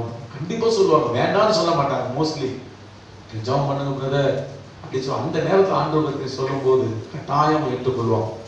இன்னைக்கு நான் ஆண்டவர் ஏற்றுக்கொண்டதுக்கு ஒரு முக்கியமான ஒரு விஷயம் என்ன தெரியுமா? எங்க அம்மா வியாதியா இருந்தாங்க, ஆஸ்மா ப்ராப்ளம் கண்டிஷன். புரியுதா? மூச்சு பயங்கரமா எங்க அம்மாவுக்கு இழுக்கும். அப்படி ஒரு 4 தலைகாணி வச்சுக்கிட்டு தான் எங்க அம்மா படுத்துற ஒரு சூழ்நிலை. அப்படிதான். அப்ப அந்த மாதிரி சூழ்நிலையில நல்ல கவனிங்க, எங்க சொந்த பந்தங்கள் யாருமே வந்து பார்க்க வரல. ஏன்னா எங்க கையில என்ன கிடையாது, டப்பு கிடையாது, பணம் இருந்தா தானே எல்லாம் கிடையாது, யாருமே வந்து பார்க்க வரல. அப்போ நான் கம்பெனியில ஒர்க் பண்ணிட்டு இருந்த ஒரு சிஸ்டர் கிட்ட சொன்னேன், அவங்க பேர் தேவகிருபை, நான் சொல்லியிருப்பேன். அப்போ அவங்ககிட்ட சொல்லும்போது அவங்க என்ன செய்தாங்கன்னா, அப்படியா ஜெபிக்கிறேன் கேட்டுட்டு என்கிட்ட கேட்ட எந்த ஹாஸ்பிட்டல் என்னன்னு சொல்லிட்டு நான் சொல்லிட்டேன், இந்த மாதிரி ஜிஹெச் ஹாஸ்பிட்டல் இதுல கேகே நகர் இஎஸ்ஐல இருக்கிறாங்க, எனக்கு அப்போ இஎஸ்ஐ கார்டு இருக்குது. சரின்னு சொல்லிட்டு பார்த்தா மறுநாள் காலையில நல்லா கவனிங்க, 10 மணிக்கு மேல அந்த சிஸ்டர் விருதுக்கும் வராங்க. அவனை என்ன தேவா இவ்வளோ நேரமாக கழிச்சு வர, என்ன மேட்ரு அப்படின்னு கேட்டா, இல்லை குரு இந்த மாதிரி உங்க அம்மாவை தான் பார்த்து வரேன்.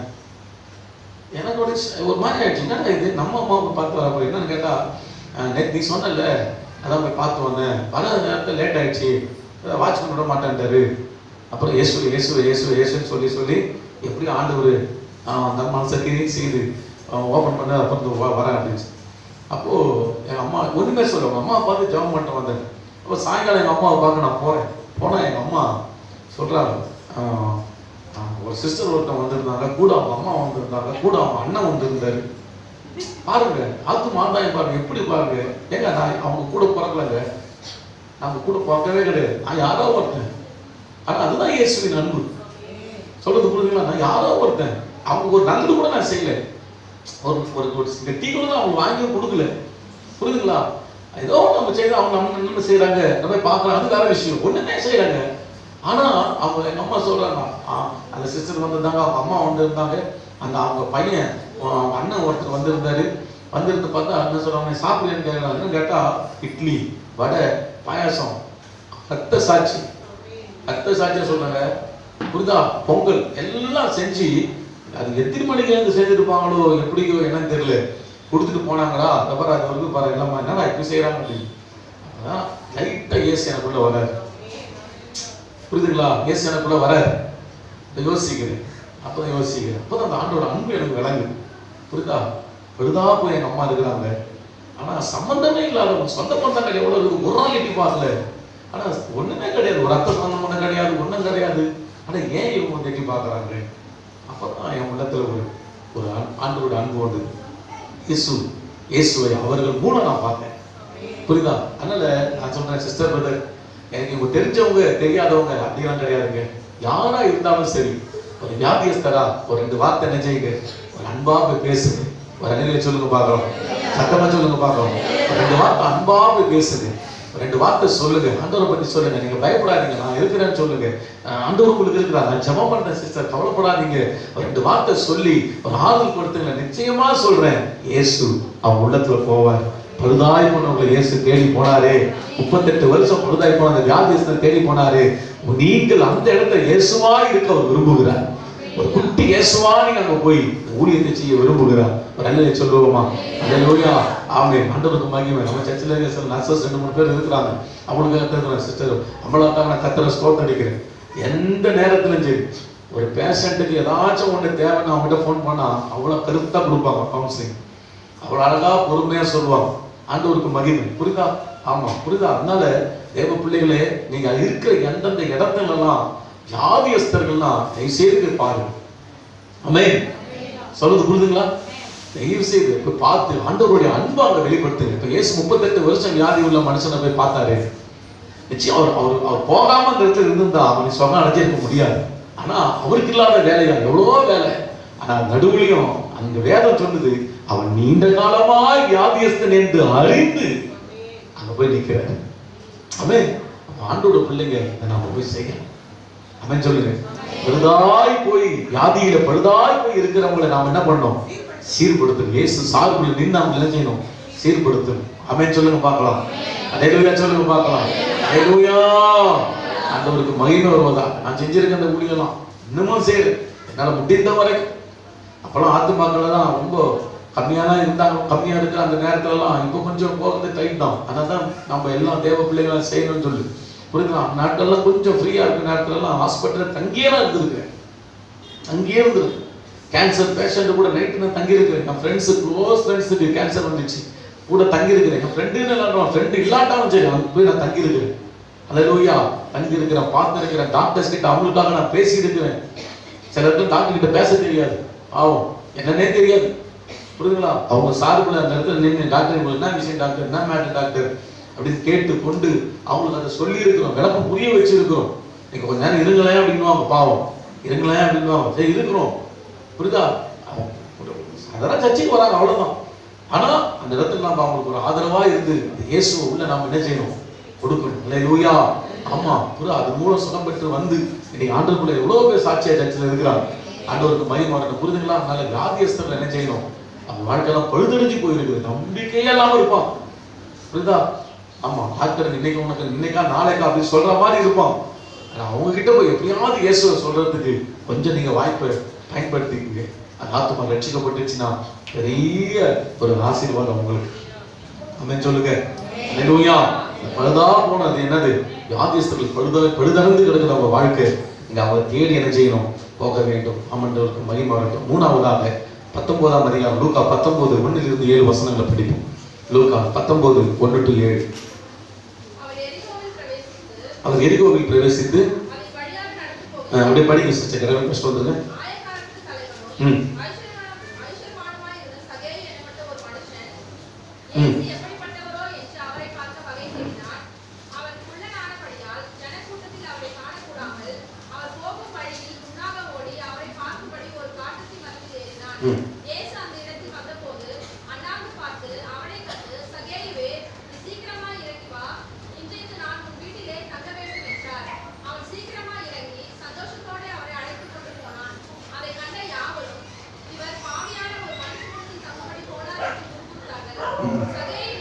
சகையை நின்று கர்த்தரை நோக்கி, ஆண்டவரே, என் ஆஸ்திகளில் பாதி ஏழைகளுக்கு கொடுக்கிறேன். நான் ஒருவனிடத்தில் எதையாகிலும் அநியாயமாய் வாங்கினது உண்டானால் நாளை தனியாக திரும்பி செலுத்துகிறேன் என்றான். இயேசு அவனை நோக்கி, இன்றைக்கு இந்த வீட்டுக்கு ரட்சிப்பு வந்தது, இவனும் ஆபிரகாமின் குமாரனாய் இருக்கிறானே போதும். அல்லேலூயா. இங்க நம்ம பார்க்கிறோம், பாருங்க, இதுல இந்த சகையோட லைஃப் நம்ம பார்த்தோம்னா இவருடைய வாழ்க்கை எதுல பாழா போச்சு? முதல்ல ஒரு ஸ்திரியோட வாழ்க்கை எதுல பாழா போச்சு? விபச்சாரத்துல பாழா போச்சு வாழ்க்கை. ஆனா சீர்படுத்த இயேசு இருந்தார். இரண்டாவது இன்னொரு வாழ்க்கை எதுல பாழா போச்சு? வியாதி. அதை பழுத சீர்படுத்த இயேசு இருந்தார். மூணாவது இங்க பார்க்கிறோம், பணத்தால வாழ்க்கை பழுதா போகும். ஹலோ, இருக்கிறீங்களா? நான் ஃபர்ஸ்ட், பணத்தால வாழ்க்கை பழுதா போயிடும். இன்னைக்கு நிறைய பேருடைய சிந்தை எப்படி இருக்குதுன்னா, பணம் வாழ்க்கையில இருந்தால் போதும், நம்ம ஒண்ணுமே நம்ம என்ன பண்ணாது, நம்மள அசைக்காது. சொல்றது புரியுதுங்களா? எல்லாத்தையும் என்ன பண்றேன், சாதிச்சிருவேன், முயற்சி எடுத்துருவேன், ஜெயிச்சிருவேன், ஒண்ணு பணம் இருந்தால் போதும் அப்படின்னு. நல்ல கவனிங்க, நிறைய பேர் உலகத்தாருடைய சிந்தை இதுதான். ஆனா தேவ பிள்ளைகளே, அந்த உலகத்துல இருக்கிற அந்த சிந்தை அறியாமல் இருக்கிறாங்க. ஆனா சபைக்குள்ள இருக்கிற உங்களுக்கு நான் அன்பா சொல்றேன், பணம் மட்டும் எனக்கு போதும், பணத்தால என் வாழ்க்கையை நான் சாதிச்சிருவேன், எனக்கு அது போதும், அதுதான் நிம்மதின்னு நீங்க அப்படிப்பட்ட ஒரு சிந்தை உள்ள வாழ்க்கை நீங்க வாழ்வு சொன்னா, நான் சொல்றேன், உங்களை மாதிரி ஏமாளி இந்த உலகத்துல யாருமே இருக்க முடியாது. உங்களை மாதிரி ஒரு பெரிய ஒரு என்ன சொல்றது நஷ்டம் அடைகிறவங்க யாருமே இருக்க முடியாது. இயேசு ஒரு வார்த்தை சொன்னார், உலகம் முழுவதையும் நீ ஆதாயப்படுத்திக் கொண்டாலும் ஆதாயப்படுத்திக்கலாம், ஆனா தன் ஜீவனை நீ நஷ்டப்படுத்தினா உனக்கு லாபம். அப்ப இங்க பார்க்கிறோம், இந்த சகை வாழ்க்கையில என்ன அவருக்கு அதுல இவர் எதுல பழுதா போனவர்னா, பணம் பணம் பணம் பணம் பணம் பணம் பணம் தான் வாழ்க்கை, பணம் தான் வாழ்க்கைன்னு சொல்லிட்டு பணத்தையே சம்பாதிக்கிற ஒரு குறிக்கோளோடு கூட இருந்து தன் வாழ்க்கையை பழுதாக்கிட்டார். இவருடைய என்ன என்ன என்ன பணம், எதிரி ஒரு பணம் அப்படின்னு பாத்தீங்கன்னா, நல்ல கவனிங்க, இவரு அநியாயமாக வரி வசூல் செய்யறது. நல்ல கவனிங்க, பணம் சம்பாதிக்கணும், ஆனா அநியாயமான வேலை செய்து பணம் சம்பாதிக்க கூடாது. விசுவாசிகள் நல்லா நீங்க புரிஞ்சுக்கணும், நீங்க செய்யற வேலை எது அது ரொம்ப கவனம் வேணும். தேவ பிள்ளைகளுக்கு நீங்க என்ன வேலை செய்யறீங்க, எல்லா வேலை கிடையாது, எல்லா வேலை கிடையாது. புரியுதுங்களா? தேவனுக்கு இந்த வேலை பிரியமா? ஆமென். கர்த்தர் விசுவாசி. புரியுதுங்களா? சிஸ்டர் புஷ்பா என்கிட்ட வந்து, பாஸ்டர் இங்க பக்கத்துல பிராந்தி கம்பெனி ஒன்று ஓபன் பண்றேன், அதுல கொஞ்சம் வேலை செஞ்சுட்டுமா போறேன், நீங்க என்ன சொல்றீங்க? நான் சொல்றேன், உங்களுக்கு நீங்க என்ன சொல்றீங்க அப்படின்னு. நீங்க சொல்லுங்க பாஸ்டர். ஏன்னா பாஸ்டர் சொல்லிட்டாருன்னா ஏசுநாதே சொல்லிட்ட மாதிரி இல்லை. நான் தெளிவா சொன்னேன், நீங்க ஜெபம் பண்றீங்களா சிஸ்டர்? எதுக்கெல்லாம் ஜெபம் பண்றீங்க? தேசத்துக்காக, அதுக்காக. அதுல குடிகாரங்களுக்காக ஜெபிக்கிறீங்கல்ல, அப்போ அதை தயாரிக்கிறது நீங்களே, அதை தயாரிச்சு நீங்க அதை கொடுக்குற இடத்துல போய் நீங்க ஒர்க் பண்ணலாமா? அப்ப நான் யோசிச்சேன், நம்ம சர்ச்சில் கூட சில பிள்ளைங்களாம் இருக்கிறோம், ஆனா கஷ்டப்படுறாங்க சில சூழ்நிலை. நான் சொல்றேன், நீங்க முயற்சி எடுங்க. ஆமென். கண்டிப்பா முயற்சி எடுத்துருங்க. நிச்சயம் சொல்றேன், அது ஆசீர்வாதமான வேலையே கிடையாது. ஏன் தெரியுமா? ஒருத்தவங்களுடைய ஒரு குடிகாரனுடைய நிலைமை என்னங்க, அவன் கையில காசு இல்லைன்னா பொண்டாட்டி கழுத்துல தாலியை என்ன பண்றான், புடிக்கிட்டு வந்து சேட்டு கட்டில வச்சுட்டு, புரியுதா, அந்த காசுல ஒரு கோட்டை குடுன்னு கேட்கறான், ஒரு ஃபுல்ல குடுன்னு கேட்கறான். அப்போ அந்த பொண்டாட்டியோட சாபம் என்னது? அந்த அந்த புருஷன் மேல இருக்கிறது மட்டுமல்ல, அதை வித்து கொடுக்குறாங்க பாருங்க, அவன் மேலே இருக்கு. இந்தா அதுக்கு அவன் தானே குடிகள். அப்படி தயாரிக்கிற அந்த இடத்துல நாம் என்ன செய்யக்கூடாது? நோ, நிச்சயம் நமக்கு அதை நம்ம போய் புரிஞ்சுக்கணும். நிறைய பிள்ளைங்க அது நம்ம தெரியாம செய்யறோம், ஆனா அதை நம்ம யோசிக்கணும். அப்போ தேவனுக்கு சித்தமா கிடையவே கிடையாது, தேவ சித்தம் கிடையாது. அப்ப என்ன பண்ணோம்னா முயற்சி எடுக்கணும். ஆண்டவரே சீக்கிரம் எனக்கு ஒரு நல்ல இடமா என்ன பண்ணோம், எனக்கு வேலை கொடுக்கணும். ஆமா, புரியுதா? அதெல்லாம் ரொம்ப. அப்போ இந்த மாதிரி நிறைய காரியங்கள் செய்யும்போது நல்ல கவனிங்க, அது என்னவாக மாறுதுன்னா தவறாக மாறுது. அப்ப நீங்க என்ன தொழில் செய்றீங்க ரொம்ப முக்கியம். அப்போஸ்தலனாகிய பவுல் சொல்றார், நலமான வேலை செய்து பிரயாசப்படணும். வேலையில நலமான வேலையை தான் நீங்க தேர்ந்தெடுக்கணும். எல்லா வேலை கிடையாது, வேலையில நலமான வேலை இருக்கு.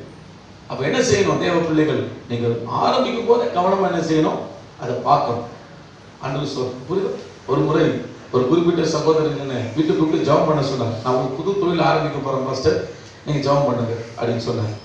அப்போ நான் கண்டிப்பா ஜெபிக்கிறேன், தொழில் தானே, ரொம்ப சந்தோஷம். என்ன தொழில் அப்படின்னு கேட்கும்போது அது சொன்னாரு, நான் இன்ட்ரெஸ்ட் விட போறேன், நான் வண்டி விடலாம் அப்படி இருக்கிறாரு. சரி, அவர் தெரியாம சொல்றாரு. ஓகே. அப்ப நான் சொன்னேன், தப்பு பிரதர், இன்ட்ரெஸ்ட் விடக்கூடாது. அப்போ நீங்க ஜெபம் பண்ணிட்டு போங்க பாஸ்டர், ஜெபம் பண்ணுங்க பாஸ்டர் சொன்னார். அப்போ நான் பைபிள் தருவோம். அப்போ சொன்னார், அதை மூடுங்க, நீங்க திறந்து இதில் என்ன எடுத்து சொல்லுங்க அப்படின்ட்டு ஒரே வார்த்தை. அப்போ எனக்கு ரொம்ப இதாகிடுச்சு. உடனே ஆண்டு காரணம் முதல்ல நீங்க வந்து நீ எடுத்து பேசவே போயிடுங்க. என்னைக்கு வேற இந்த மூடுனாரோ அதோடு நீ பேசக்கூடாது, கலந்து. அப்போ ஆண்டவருக்கே அங்கே ஒரு மதிப்பு இல்லைன்னும் போது அந்த இடத்துல நம்ம உட்கார்றதுக்கு மதிப்பு இல்லை, எடுத்து போயிட்டு புரியுதா? ஆனால் இன்னைக்கு வரைக்கும் நான் பார்க்கும்போது நோ பிளஸ். அந்த தனிப்பட்ட வாழ்க்கை ரொம்ப பெரிதான், கஷ்டம். அப்போ நல்ல கவனிச்சு கொள்ளுங்க தேவ பிள்ளைகளே. தேவச்சனம் நிச்சயமா சொல்றேன், நீங்க வட்டி விடாதீங்க. ஆமென். நோ இன்ட்ரெஸ்ட் வேண்டாம். நான் ஒன்று சொல்றேன், ஏன் அது தப்பு பாஸ்டர் அப்படின்னு ஒரு கேள்வி கேட்கலாம். நல்ல கவனிங்க. இப்போ நான் உங்ககிட்ட சித்தா எனக்கு ஒரு 100 ரூபா கொடு அப்படின்னு கேட்கறேன். நான் என்னது இல்லாததான் நான் கேட்கறேன், என்கிட்ட கிடையாது, ஒண்ணுமே என்கிட்ட இல்லை, குடுன்னு நான் கேட்கறேன். அப்ப நீங்க என்ன பண்றீங்க? எனக்கு கொடுக்குறீங்க. நானே இல்லாம கேட்கறேன், நீங்க எனக்கு கொடுக்குறீங்க. இப்போ நீங்க கொடுக்கும் போது என்னன்னா அதுக்கு மேல 10 ரூபாய் வச்சு நீங்க கொடுக்குறீங்க. இப்போ வாங்குறதே என்கிட்ட இல்லாம தான் கேட்கறேன், ஆனா அது மேல ஒரு 10 ரூபாய் நீங்க சொல்லும் போது யோசிச்சு பாருங்க, அது நியாயமா? நியாயமா? கொஞ்சம் யோசிக்கணும். அப்ப இந்த மாதிரி பல ஆயிரங்களை கொடுக்கும் போது நல்ல கவனிக்க, எப்பவுமே சொல்றேன், மன சந்தோஷத்தோடு கொடுக்க மாட்டாங்க, புரியுதுங்களா? மனசு கஷ்டப்பட்டு தானே செய்வாங்க. போதே, ஐயோ போதே, இப்படிதான் அந்த ஆதங்கத்திலாம் வந்து கொடுப்பாங்களே தவிர, நான் சொல்றேன், பிரியமானவனே உன் ஆத்துமா வாழ்வது போல நீ எல்லாவற்றிலும் வந்து சுகமாயிரு. அப்ப ஒரு மனிதனுடைய ஆத்துமா வாழ்த்தி உன்னை ஆசீர்வதிக்கும் போது ஆசீர்வாதம் இதுதான். நான் சொல்றது புரியுதுங்களா? ஒரு மனிதனுடைய மனசை நீங்க சந்தோஷப்படுற மாதிரி நீங்க நடந்துக்கிட்டீங்கன்னா அந்த ஆசீர்வாதம் அதுதான். மனம் குளிர்ந்து அவங்க ஆசீர்வதிக்கும் போது நீ ஆசீர்வாதமா இருப்ப, அதுதான் பிளஸிங். உதாரணத்துக்கு நீங்க பார்க்கலாம், இஸ்ரேல்ல 12 பிள்ளைகள் நம்ம பார்க்கிறோம், யாக்கோபோட பிள்ளைங்க. அந்த 12 பிள்ளைகளையும் அவர் நல்லா பாருங்க பிளஸ் பண்றாரு.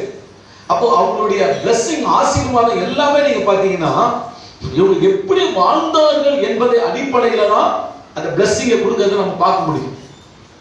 ரூபனே மூத்த சேஷ்ட புத்திரன் அப்படின்னு சொல்லிட்டு நீ மேன்மடைய மாட்டேன். காரணம் என்னன்னா, தாயின் படுக்கையிலே என்ன பண்ண, படுக்கையில பங்கு போட்ட, நீ மேன்மடைய மாட்ட. அப்போ வாழ்க்கை நல்லா புரிஞ்சுக்க. புரிஞ்சுங்களா உங்களுக்கு? அவ்வளவுதான். இதை யோசேப்பே அப்படின்னு வராது, நீ கனிதடும் திராட்சை கொடி அப்படின்ற. காரணம் என்ன? அண்ணன் தம்பிகளெல்லாம் காப்பாத்துற, என்ன நீ காப்பாத்துற, எனக்கு நீ சோறு போட்ட, நீ கனிதடும். அப்ப அந்த ஆத்மா புரியுது, ஆத்ம ரீதியா தான் நான் சொல்றேன். பாஸ்டர் இடத்துல கூட நீங்க பிளஸிங் வாங்கணும்னா கண்டிப்பா ஆத்ம ரீதியா நீங்க நடந்துக்கிற விஷயத்துல பொறுத்துதான் இருக்குது. ஆமென். ஆண்டவருக்கு ஸ்தோத்திரம். புரியுதா? எங்கேயுமே சரி, பெரியவங்க மனுஷங்க எல்லா இடத்துலயுமே சரி, ஆசீர்வாதம் என்பது நிச்சயம் உண்டு. ஆனா அந்த ஆசீர்வாதம் எப்ப பலிக்கணும்னா, மனதளவில் ஆத்மா வாழ்ந்து உங்களை ஆசீர்வதிக்க பார்த்தீங்களா, அந்த ஆசீர்வாதம் பலிச்சு. அதே போல மனதளவுல கஷ்டப்பட்டு ஒருத்தவங்க வார்த்தைகளை விட்டு நம்மளை இது பண்ணிடுறாங்க, வேதனைப்பட்டு பேசினா கூட சாபம்னு நீங்க எடுத்துக்க வேண்டாம், பேசினா கூட முடிஞ்சு போச்சு. ஏன்னா ஆத்ம ரீதியான விருது, அதனால அது அப்படியே நம்ம வாழ்க்கையில நடக்க ஆரம்பிச்சு. அதுதான் நான் சொல்றேன், அந்த இடத்துல அது வேண்டாம், அது வேண்டாம். புரியுதா? ஆனா ரீதியா அந்த இடத்துல என்ன பண்ண, ஐயோ ஒரு 1000 போதே, 1000 கொடுக்கணும், 1000 கொடுக்கணும், இவங்களுக்கு ஒரு 1000 கொடுக்கணும் அப்படின்னு அந்த கஷ்டத்தோடு கூட தான் கொண்டு வந்து நம்ம கிட்ட கொடுக்கும்போது என்ன ஆகுனா, ஆத்ம ரீதியா அந்த வேதனை நம்முடைய வாழ்க்கையை பிடிக்க ஆரம்பிக்கும். நான் சொல்றது உங்களுக்கு புரியுதுங்களா? ஆமென். அதனால தேவ பிள்ளைகள் நாம் என்ன செய்யக்கூடாது, நோ இன்ட்ரெஸ்ட் கட்டி விடாது. ஆமென். ஆண்டவருக்கு ஸ்தோத்திரம். அதை விட நான் என்ன சொல்றேன்னா, ஒரு நல்ல பிசினஸ் தேர்ந்தெடுத்துங்க. அவன் கொடுக்குற அந்த 10 ரூபாய் கிடையாதுங்க. நல்ல பிசினஸ் நீங்க தேர்ந்தெடுத்தீங்கன்னா ஆண்டவர் 100 ரூபாய் உங்களுக்கு கொடுப்பாரு, அவங்களுக்கு 10 ரூபாய் கிடையாது. ஆமென். பல ஆயிரங்கள் உங்களுக்கு கொடுப்பாரு. தேவ சமூகத்துல உட்கார்ந்து சிந்திக்கணும். ஆண்டவரே, இப்ப இந்த கையில என்கிட்ட காசு இருக்குது, இதை நான் எந்த பிசினஸ்ல நாங்க போடணும், எப்படி அதை நான் செய்யணும், இப்படி நல்ல வழிக்கு வாங்க. ஆண்டவர் சொல்றோம். ஆமென். புரியுதுங்களா? இந்த வழியை நீங்க என்ன பண்ண, தேவ பிள்ளைங்க சிந்திக்கணும். இப்படி சிந்திச்சு வரணுமே தவிர வேற என்ன பண்ணக்கூடாது, வேற அப்படி உள்ள வழியில நீங்க என்ன பண்ணக்கூடாது, போயிடக்கூடாது. ஆமென் சொல்லுங்க. அதான் சொல்றேன், ஒரு வேலையை நம்ம பார்க்கும்போது நம்ம சிந்திக்கணும், இது ஆண்டவருக்கு ஆசீர்வாதமா இருக்குமா, இது ஆண்டவர் நம்ம ஆசீர்வதிப்பாரா? கண்டிப்பா. அது தேவன் ஆசீர்வதிச்சாதான் நம்ம ஆசீர்வதிக்கமா இருக்க முடியும். அது உண்மைதானே? நீங்க எங்க போனாலும் சரி, நீங்க அமெரிக்கால போய் கூட நான் அப்படியே வாழ்ந்துட முடியாது, அங்கேயும் ஆண்டவன் ஆசீர்வதிச்சா நீ ஆசீர்வதிக்க முடியும். நான் சொல்றது புரியுதா? அப்போ தேவனுக்கு எப்படி நடக்கணும் அப்படி புரிஞ்சு நடக்க. இங்க பார்க்கிற சகே வாழ்க்கையில பணம் பணம் நல்லா சம்பாதிச்சுட்டு, ஆனா பாத்தீங்கன்னா நோ பீஸ் ஆஃப் மைண்ட், அங்கேயும் இங்கேயும் குள்ள அப்படியே தவிக்கிறாரு. புரியுதா? என்னதான் மனசு நிம்மதி இல்லை. இப்போ ஒருத்தவங்க சொல்றாங்க ஏசி கிட்ட போகணும் நிம்மதி கிடைக்கும் அப்படி. புரியுதா? பலா போன வாழ்க்கை, சகை நொந்து போய் இருக்கிற ஒரு வாழ்க்கை. காட்டத்தி மரத்துல குள்ளனா இருந்தபடியால் அவன் காட்டத்தி மரத்து மேல ஏறி என்ன செய்யறான், எங்க ஏசு எங்க ஏசு எங்க ஏசுன்னு உள்ள என்ன செய்யற தேடிக்கிட்டு இருக்கிற. அங்கே இருந்து ஆண்டவர் என்ன செய்யற வந்து நேரா பாருங்க, பண ஆசை பிடிச்சவனே அப்படின்னு சொல்லிட்டு போலங்க. நம்ம ஆண்டவரோட இதயம் அதுதாங்க, அங்கதாங்க நிக்கிறாரு கைதட்டி. நம்ம என்ன நினைக்கிறோம்னா, உலகத்துல பண ஆசை பிடிச்சவங்க ஐயோ நான் பணம்ப்பா ஐயோ ஐயோ அப்படி இப்படின்னு. இல்ல கொஞ்சம் மூவ் பண்ணுங்க. ஆமென். கொஞ்சம் மூவ் பண்ணுங்க. இயேசுவை பத்தி பக்குவமா சொல்லுங்க. ஆண்டவருக்கு மகிமை வரும். ஹல்லேலூயா. நான் சொன்ன பாருங்க ஃபர்ஸ்ட் ஸ்டோரி பணம். புரியுதா? இயேசுவை பத்தி உள்ள கொஞ்சம் இறக்கணும். அதே அப்படி ஆண்டவர் தான் நிக்கிறார். நின்ன உடனே அவன் சகையை பார்க்கலாம், இயேசு பார்க்கறாரு. புரியுதா? 2 பேரும் பார்க்கறாங்க. அப்போ ஆண்டவரே பார்த்து சொல்றாரு, சகையை வீட்டுக்கு வான்னு கூப்பிடுங்க. ஆனா உள்ளத்தை பார்க்கிற தேவன், இவன் உள்ள ஏங்குது, இவன் கொஞ்சம் மாற்றத்துக்குள்ள வர விரும்புறான் அப்படின்னு ஆண்டவர் சகையை வீட்டுக்கு நான் வரவானோ அவ்வளவுதான். அங்கே தமக்குன்னு எகிரி குச்சி நினைக்கிறாரு. புரியுதா? சகையை குள்ளமான மனுஷன் பைபிள் போட்டுருக்கு. பைபிள் போட்டுன்னா அது நீராக முடியும். குள்ளனா குள்ளமா. புரியுதா? இயேசுவை கூப்பிட்டு போறார். ஒரு நல்ல சரியான உயரம். 2 பேரும் போறான். மேட்சே கிடையாது. 2 பேரும் உள்ள போறாங்க. போன உடனே இயேசு 2-3 வார்த்தை பேசுறாரு. கொஞ்சம் இருங்க ஆண்டவரே. உள்ள போயிட்டு என்ன பண்றான், கஜானா ஓபன் பண்றான். ஆமென். புரியுதா? லாக்கர் எல்லாம் ஓபன், எல்லாம் சலச்சலான்னு என்னது, சில்லறையும் நோட்டுமா எல்லாம். இவர் என்னது 30 ரூபா வரின்னு சொன்னா, 800 ரூபா வரின்னு சொன்னா, வீட்டு வரி 308 ரூபான்னு நினைக்கிறேன். 308 ரூபானா அண்ணன் என்ன செய்வாருன்னா 308 வரி கொஞ்சம் எனக்கு கட்டணும். 308 டபுளா போடு. எப்படி டபுளா போடு. இது சகைக்கு, இது கவர்மெண்ட்டுக்கு. இப்படிதான் அது கொடுக்கலாம். அவ்வளவுதான், ஒரு வழி ஆகிடுவாங்க. புரியுதா? போட முடியாது, வரி போட முடியாது.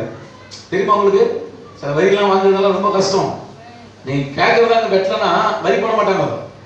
ஆமா, அதாவது ஆரம்ப வரி இருக்குது பாரு, ரொம்ப. அப்போ இப்படிதான் அப்படி மிரட்டினது. படா வரி எவ்வளவு வருது, இவ்வளவு வருது, இவ்வளவு போடணும், அவ்வளவு போகணும். தெரியுமா? இது சைட்ல கொடுக்கணும், இது பொடி நாளைக்கு இதை கொடுக்கணும், அதுக்கு இப்படின்னு போடும்போது என்னது ஒரு நியாயமா இருந்தா பரவாயில்ல. இது எல்லாமே அநியாயம். எல்லாம் வாங்கி கஜானாவுல போகுது.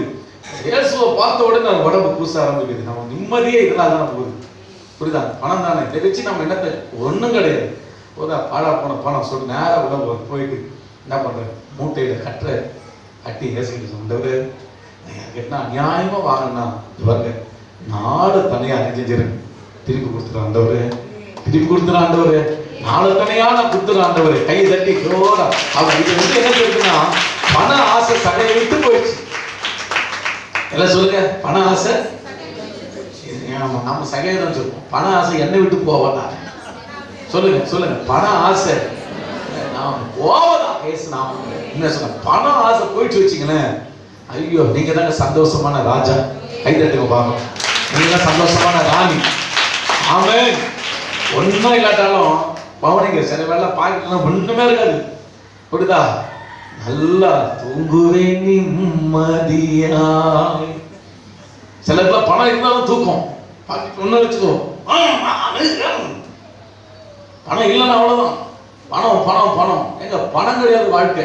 நல்லா புரிஞ்சுக்கங்க. மறுபடியும் மறுபடியும் பணம் தேவை, ஆனா பணம் தான் வாழ்க்கை கிடையாது, புரியுதா? இன்னைக்கு பணத்தால எத்தனை பேர் வாழ்க்கை இழந்துட்டு இருக்காங்க, புரியுதா? கணவன் மனைவி மாதிரி அன்பா சொல்றேன், பணத்தை முக்கியத்துவப்படுத்தாதீங்க. வீட்டுல பணம் தேவை, எல்லாத்துக்கும் தேவை, ஆனா பணம் தான் வாழ்க்கைன்னு சொன்னா அது அந்த மாதிரி ஒரு முட்டாள் இந்த உலகத்தை பார்க்க முடியும். ஆமென். ஏங்க 100 ரூபாய் வச்சு காவா வார்த்தைக்கு நம்ம பண்டாரி புதுசு குடும்பம் எடுத்துட்டு போயிடலாம். ஆமென். சொல்றது புரியுதுங்களா? ஆமென். ஆண்டவருக்கு ஸ்தோத்திரம். அதனால ரொம்ப கவனமா என்ன செய்யணும், இருக்கணும். ஆண்டவருக்கு ஸ்தோத்திரம், புரியுதா? அதனால பணத்தை மெயின்டெனன்ஸ் பண்ணீங்கன்னா கண்டிப்பா சொல்றேன் விசாரிச்சு பிடிக்கும். மறுபடியும் பணம் தேவை, ஆனா ஆசை அதுதான் என் வாழ்க்கை, அதுதான் எனக்கு வாழ்க்கை, அதுதான் எனக்கு வாழ்க்கை, அதுதான் எனக்கு வாழ்க்கையான பணத்தையே அந்த சிந்தனைக்குள்ளேயே நீங்க போவீங்கன்னு சொன்னீங்கன்னா கட்டாயம் சொல்றேன் உங்க சமாதானம் போயிடும், கிடைச்சிடும் உங்களுக்கு, ஆனா நிம்மதி போயிடும். சொல்றது உங்களுக்கு புரியுதுங்களா? எப்படியா சம்பாதிக்கலாம் பணம்? பணம் சம்பாதிக்க வழி கிடையாது, எவ்வளவு சம்பாதிக்கலாம். ஆண்டவர் ஸ்தோத்திரம். இந்த ஊழியத்துலலாம் நான் வரும்போது நல்லா கவனிங்க, பணம் சம்பாதிக்கலாம் எத்தனையோ வழி எனக்கு எவ்வளவு பேர் காமிச்சாங்க, புரியுதுங்களா? அசம்பிளி ஸ்தாபனத்தில் நான் இருக்கிறேன். இந்த ஸ்தாபனத்தில் அப்போ ஒரு குறிப்பிட்ட ஒரு பிரதர் பாஸ்டர் தான் அவர் என்ன பண்ண வந்து, நீங்க அசம்பிளி ஸ்தாபனத்தில் இருந்தோ அதே சமயம் இங்கேயே என்ன பண்ணுங்க இருங்க, புரியுதுங்களா? நான் உங்களுக்கு வேர்க்கடெல்லாம் ஹெல்ப் பண்றேன் அப்படி இப்படின்னாரு. சர்ச்சுக்கு இடம் வாங்கி தரேன்னு சொல்லிட்டு அப்போ தேவ சமூகத்தில் உட்கார்ந்து ஆண்டு நினைச்சிட மாட்டேன், ஏற்றுக்கொள்ள மாட்டேன். வேண்டாம், நீ ஒரு இடத்துல இருந்தா ஒரே இடத்துல தான் நீ இருக்கணும், நீ அங்க போகக்கூடாதுன்னு தெளிவா சொல்லிட்டாரு. நல்லா கவனிங்க. அவங்ககிட்ட நான் ஓகேன்னு சொல்லியிருந்தேன் வச்சுங்க, கண்டிப்பா அவங்களுடைய ஸ்தாபனத்தின் மூலம் எனக்கு வாங்கியிருப்பேன் ஹெல்ப். ஆனா ஆண்டு தெளிவா சொல்றாரு வேண்டாம். அப்போ சொல்லிட்டு போன ஒரு வார்த்தை என்ன தெரியுமா, என்னை பார்த்து சொன்னாரு, இந்த உலகத்துல எத்தனையோ பாஸ்டர் பார்த்துருக்குறேன், ஆனா நீ புழகை தெரியுற பாஸ்டர் சொன்னாரு. அப்படியே சொல்லிட்டு போனேன். சாட்சியோ பாஸ்டர் மாதிரி கேட்டு போறேன், நீ புழகை தெரியுற பாஸ்டர் சொன்னாரு. எனக்கு அப்போ நான் ரொம்ப சின்ன பையன், எனக்கு சரி அவங்க அசிங்கப்பட்டாலும் பரவாயில்ல, சில வேலை நம்ம நீதிக்காக நிற்கும் போது நம்ம அசிங்கப்பட்டு தான் ஆகும், புரியுதா? புழகை தெரியாத பாஸ்டர் பண்ணி அவங்க எவ்வளவு கோச்சிங் போறாங்க, நீ என்ன இப்படி இருக்கு?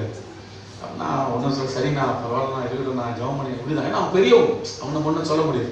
ஆனால் ஒன்று சொல்கிறேன், இப்போ அந்த பாஸ்டர் போன மாதம் எங்கள் வீட்டுக்கு வந்து புரியுதா மிஷினரிகளுக்காக உதவி கேட்டு நிற்கும் போது வந்த உடனே புரியுதா என்னால் நான் சொன்னேன், ஃபார்ம் கொடுத்துட்டு போகிறேன் பாஸ்டர், நீங்கள் அப்புறம் கொடு. பாஸ்டர் அப்புறம் கிடையாது, இப்பயே நீங்கள் வாங்கிட்டு போயிடுங்க. அவர் ஜெபம் பண்ணும்போது அதான் சொன்னார், இவருக்கு நேரத்தில் குரு பாஸ்டர் அவர் இல்லாத சூழ்நிலை நான் பார்த்துருக்கு. ஆனா இன்னைக்கு ஆண்டவரே நீ ஊழியத்துக்கு கொடுக்கிற ஒரு பாஸ்டரா நீ மல்லமையா மாத்திட்டீங்களே. எந்த வார்த்தை நீ புழைக்க தெரியாத ஆளுன்னு சொன்னா இன்னைக்கு அதே வாயி புழைக்க தெரிஞ்ச பாஸ்டரும் போதும்.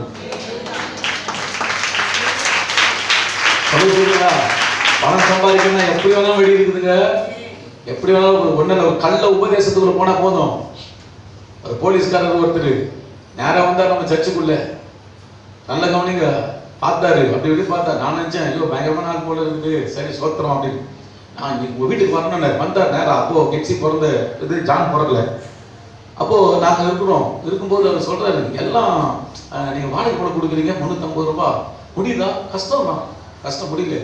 அப்போ சொல்றாரு, நான் உங்களுக்கு அடுத்த மாசம் வாடகை ரெடி பண்ணிடுறேன், உங்களுக்கு 2 வீலர் இல்லையே, 2 வீலர் என்ன ஒரு சின்ன சேப்பல் வாங்கி கொடுத்தா போதுமா?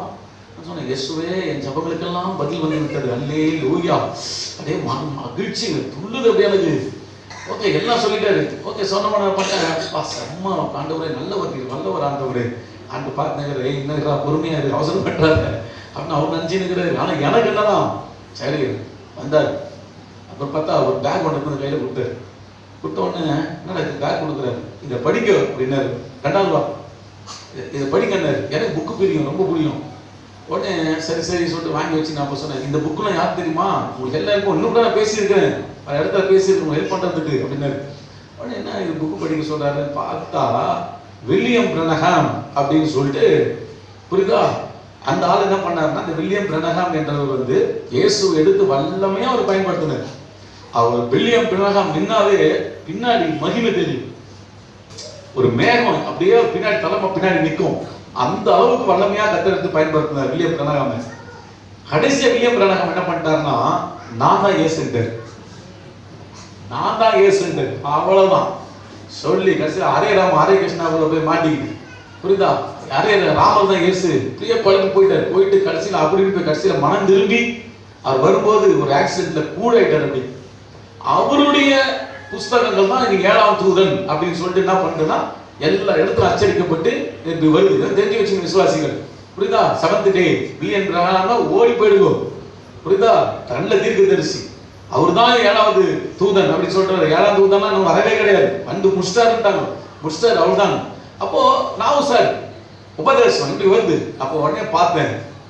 பார்த்த உடனே இப்போ பாருங்க எல்லாம் அப்படி நல்ல 2 வீலரு வாடகை, இன்னும் எல்லாமே அப்படி இப்படிலாம் எல்லாம். இப்போ கொஞ்ச நேரத்துல இவர் இந்த புஸ்தகத்தை நான் பார்த்த உடனே எல்லாம் சரிஞ்சு விழுந்துச்சு.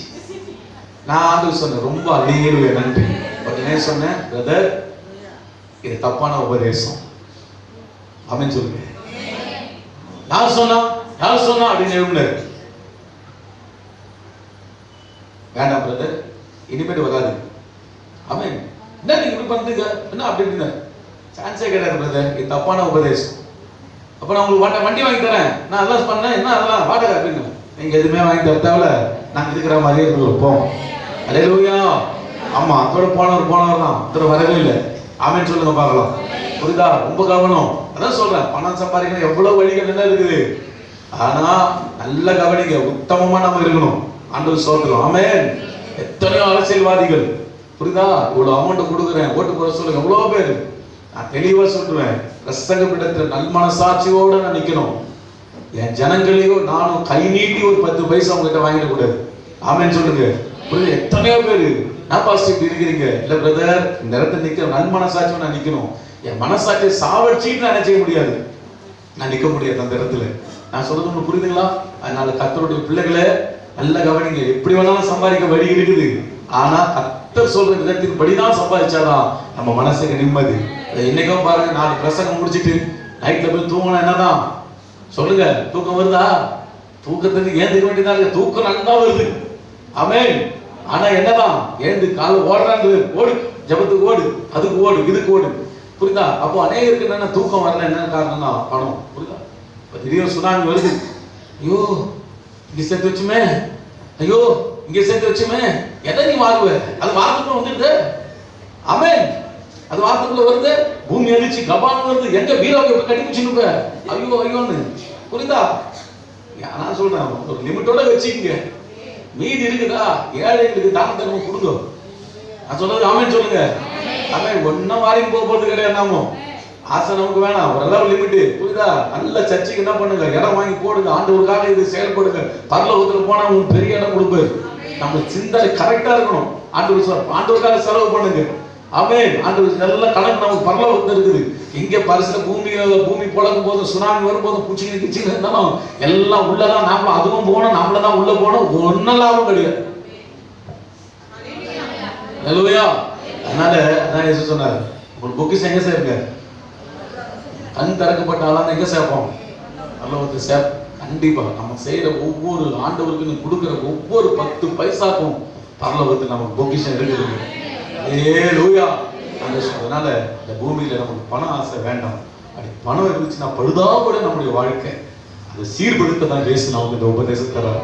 வெளியே இருக்கிற ஆட்களுக்கும் நீங்க உபதேசத்தை கொடுக்கணும், புரியுதா? ஆண்டவர் சொல்ற நேரம் இல்லை. அதனால தேவ பிள்ளைகளே, 3 வாழ்க்கை, 3 இன்னொன்னு இருக்குது, நேரம் இல்லை. 3 பேருடைய வாழ்க்கை நம்ம பார்த்தோம். பழுதாய் போயின வாழ்க்கை. ஒன்று விபச்சாரத்தின் மூலமாய் பழுதாய் போனது, 2வது ஜாதி மூலமாய் பழுதாய் போனது, 3வது பணத்தின் மூலமாய் பழுதாய் போனது. இந்த 3மே நீங்க பாத்தீங்கன்னா ஸ்டேட்மெண்ட் பாவம் தான் போட்டிருக்கு, புரியுதா? இயேசு சொன்னா, நீ அந்த விபச்சாரம் என்பது நீ போய் நீ பாவம் செய்யாத, பாவத்தின் லிஸ்ட் தான். 2வது ஒரு லிஸ்ட் பாருங்க, வியாதி. இயேசு கிறிஸ்துவ ஆலயத்தை சந்திப்பாரு, புரியுதா? இனி பாவம் செய்யாத, அதுவும் வியாதியும் பாவம் தான். 3வது ஒரு லிஸ்ட பாக்குறோம், சகையை பார்த்து சொன்னாங்க, பாவியான மனுஷன் நாங்க, அதுவும் பாவம். 3 பேரையுமே கர்த்தர் போய் சந்தித்து இவங்க வாழ்க்கையை சீர்படுத்தி ஆண்டவருக்குள்ளாக ரட்சிப்புக்குள் நடத்தினார். ஹல்லேலூயா. நீங்க திருச்சபையும் இந்த பணியை நீங்க என்ன செய்யணும்? தீவிரமா செய்யுங்க. யாரையும் தள்ளாதீங்க.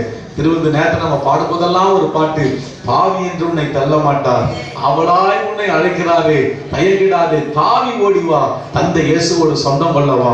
பாவிகளை தேடி போங்க சிஸ்டர். ஆண்டவர் அவங்களை நாம் நேசிக்கிறார். பழுதாய் போன வாழ்க்கையை சீர்படுத்த ஆண்டவர் ரூபத்தில் நீங்க போய் அதை மாற்ற இன்னைக்கு ஆண்டவர் அழைத்திருக்கிறார். எல்லாம் எழுந்து நிற்போமா? எல்லாம் எழுந்து நிற்போமா? ஒப்பு கொடுப்போமா? ஹல்லேலூயா. ஸ்தோத்திரம் அப்பா. எல்லாம் கண்களை மூடுங்க. வருஷத்தின் முதல் ஞாயிற்றுக்கிழமையில கர்த்தர் நம்மோடு கூட பேசி இருக்கிறார். நம்முடைய வாழ்க்கையில சமாதானம், நம்முடைய வாழ்க்கையில சந்தோஷத்தை கொடுக்க ஆண்டவர் நம்மை அழைத்திருக்கிறார். சீரில்லாமல் ஆமென் பழுதாய் போயிருக்கிற உலகத்தை கொஞ்சம் பாருங்க பிரதர், கொஞ்சம் பாருங்க சிஸ்டர். எத்தனையோ பேர் பாவம் விபச்சார தொழில மாட்டிக்கிட்டு இருக்கிறாங்க. அவங்களுக்கு நிம்மதி இல்லாம வாழ்றாங்க. ஏதோ ஒரு பணம் வேணும் அவ்வளவுதான். ஆனா அவங்களுடைய தாட்ஸ் எல்லாமே நீங்க பாத்தீங்கன்னா ஆமென் சிந்தனையெல்லாம் பாவம் வேதனையான சிந்தனைக்குள்ள இருக்கிறாங்க. அவங்களுக்கு அன்பு காட்ட இயேசுவை போல நீங்க தேவை. எல்லா கரங்களை உயர்த்தி இயேசுவே அவரை ரட்சிக்க என்னை பயன்படுத்துங்கப்பா, ரட்சிக்க பயன்படுத்துங்கப்பான்னு சொல்லி ஒப்புக்கொள்ளுங்க. அதே போல வியாதியஸ்தர்களை போய் சந்திங்க. பாவம் வாழ்க்கையில நொந்து போயிருக்கிறாங்க, ஆமென் வேதனையில இருக்கிறாங்க. அப்படிப்பட்ட வியாதியஸ்தர்களை போய் சந்தித்து பேசுங்க பிரதர் சிஸ்டர். ஆண்டவர் அவர்களை சீர்படுத்தி கட்டளை குறித்து சொல்லி சீர்படுத்தங்களை கொண்டு வாங்க. மூன்றாவதாக பண ஆசையினாலே வாழ்க்கையை சின்ன பின்னமாக்கி கொண்டவர்கள் எத்தனையோ பேர் உலகத்தில் இருக்கிறாங்க. ஆமென் பணம் பணம் பணம் என்று சொல்லி அது படுத்து அது கொடுக்கிற போல இருக்கும். ஆனா பாடுபடுத்தி விட்டுரும். பாடுகளாய் ஆமென் மனிதர்களை வைத்திருக்குது. நிம்மதி இல்லாம இருக்கிறாங்க. ஆமென் அப்படிப்பட்ட ஜனங்களை போய் சந்திங்க. ஆண்டவருக்குள்ளான ஞானத்தை அவங்களுக்கு கொடுங்க. ஆண்டவருக்குள்ளாக அவர்கள் ஆலோசனை கொடுங்க. அவர்களை சீர்படுத்துவதற்கு பேசுங்க சிஸ்டர் பிரதர்.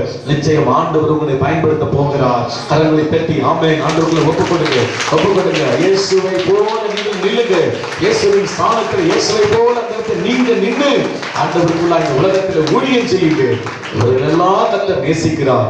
இந்த கல்வாரி சிலுவையிலே துடித்துக் கொண்டிருக்கிறது இவர்களுக்காக அந்த ரத்தம் சிந்தின அந்த காயங்களை ஏற்றுக்கொண்ட தேவன் இவர்களெல்லாம் ரட்சிக்கப்பட வேண்டும் என்று இன்னைக்கு இவங்களுக்காக சிலுவையிலே அவன் அகோரமா இயேசு தொங்கிக் கொண்டிருக்கிறார். இந்த ஜனத்தை எல்லாம் அப்படியே கூட்டு வந்து சிலுவைக்கு முன்னாடி அவர் காட்சி விட்டுள்ள போதும் கட்டாயம் சொல்றேன் ஒரு பெரிய மாற்றம் அவங்க வாழ்க்கையில வந்துடும். அவன் சாட்சி சொல்லுவார்கள், பழுதாய் போன வாழ்க்கை இன்றைக்கு சீர்படுத்தப்பட்டு இருக்கிறது, இன்றைக்கு சீர்படுத்தப்பட்டு விட்டது. ஆண்டவரே உமக்கு நன்றி ஆண்டவரே என்று கர்த்தரை துதிப்பார்கள். அந்த ஆசீர்வாதத்தின் பாக்கியம் உங்களுக்கு உண்டு மகனே, மகளே. நல்ல பிதாவே, சத்தியத்தையும் அறிவீர்கள், சத்தியம் உங்களை விடுதலையாக்கும் என்று சொல்லப்பட்ட வார்த்தையின்படி வேத வசனத்தை இன்றைக்கு நாங்கள் பார்க்க உதவி செய்து தாவீதின் பழுதாய் போன விழுந்து போன தாவீதின் கூடாரத்தை மறுபடியும் எழுப்பித்து அதை ஆண்டவரே அது பழுதாய் போனவைகளை சீர்படுத்தி ஆண்டவரை அதை செம்மையாக நிறுத்துவேன் என்று இவைகளெல்லாம் செய்கிற கர்த்தர் சொல்லுகிறார் என்று எழுதியிருக்கிற வாக்கு தத்தத்துக்காக ஸ்தோத்திரம். இந்த வாக்கு தத்தத்தின்படி எங்கள் வாழ்க்கையை சீர்படுத்தவும், எங்களுடைய ஆண்டவரை உலகத்தில் இருக்கிற ஜனங்களுடைய வாழ்க்கையை சீர்படுத்தவும் எங்களை இடத்தில் பயன்படுத்துகிறதற்காக ஸ்தோத்திரம் அப்பா. எல்லா பிள்ளைகளையும் ஆசீர்வதியும் இயேசு கிறிஸ்துவின் நாமத்தில் ஜெபிக்கிறோம் பிதாவே, ஆமென், ஆமென். சேர்ந்து சொல்லுவோம். என் ஆத்மாவை கர்த்தரை ஸ்தோத்திரி, என் முழு உள்ளமே பரிசுத்த நாமத்தை ஸ்தோத்திரி, என் ஆத்துமாவை கர்த்தரை ஸ்தோத்திரி. கர்த்தர் செய்த சகல உபகாரங்களையும் மறவாதே. ஆமென். இப்படி கர்த்தராகிய இயேசுவின் கிருபை, பிதாவாகிய தேவனுடைய அன்பும் ஆவியானவருடைய ஐக்கியமும் சந்தோஷ சமாதான சுகமும் பாதுகாப்பும் இயேசு ராஜா வருகிறவரை நம் அனைவரோடு கூட என்றென்றைக்கு இருப்பதாக. எல்லாம் சேர்ந்து சொல்லுங்க.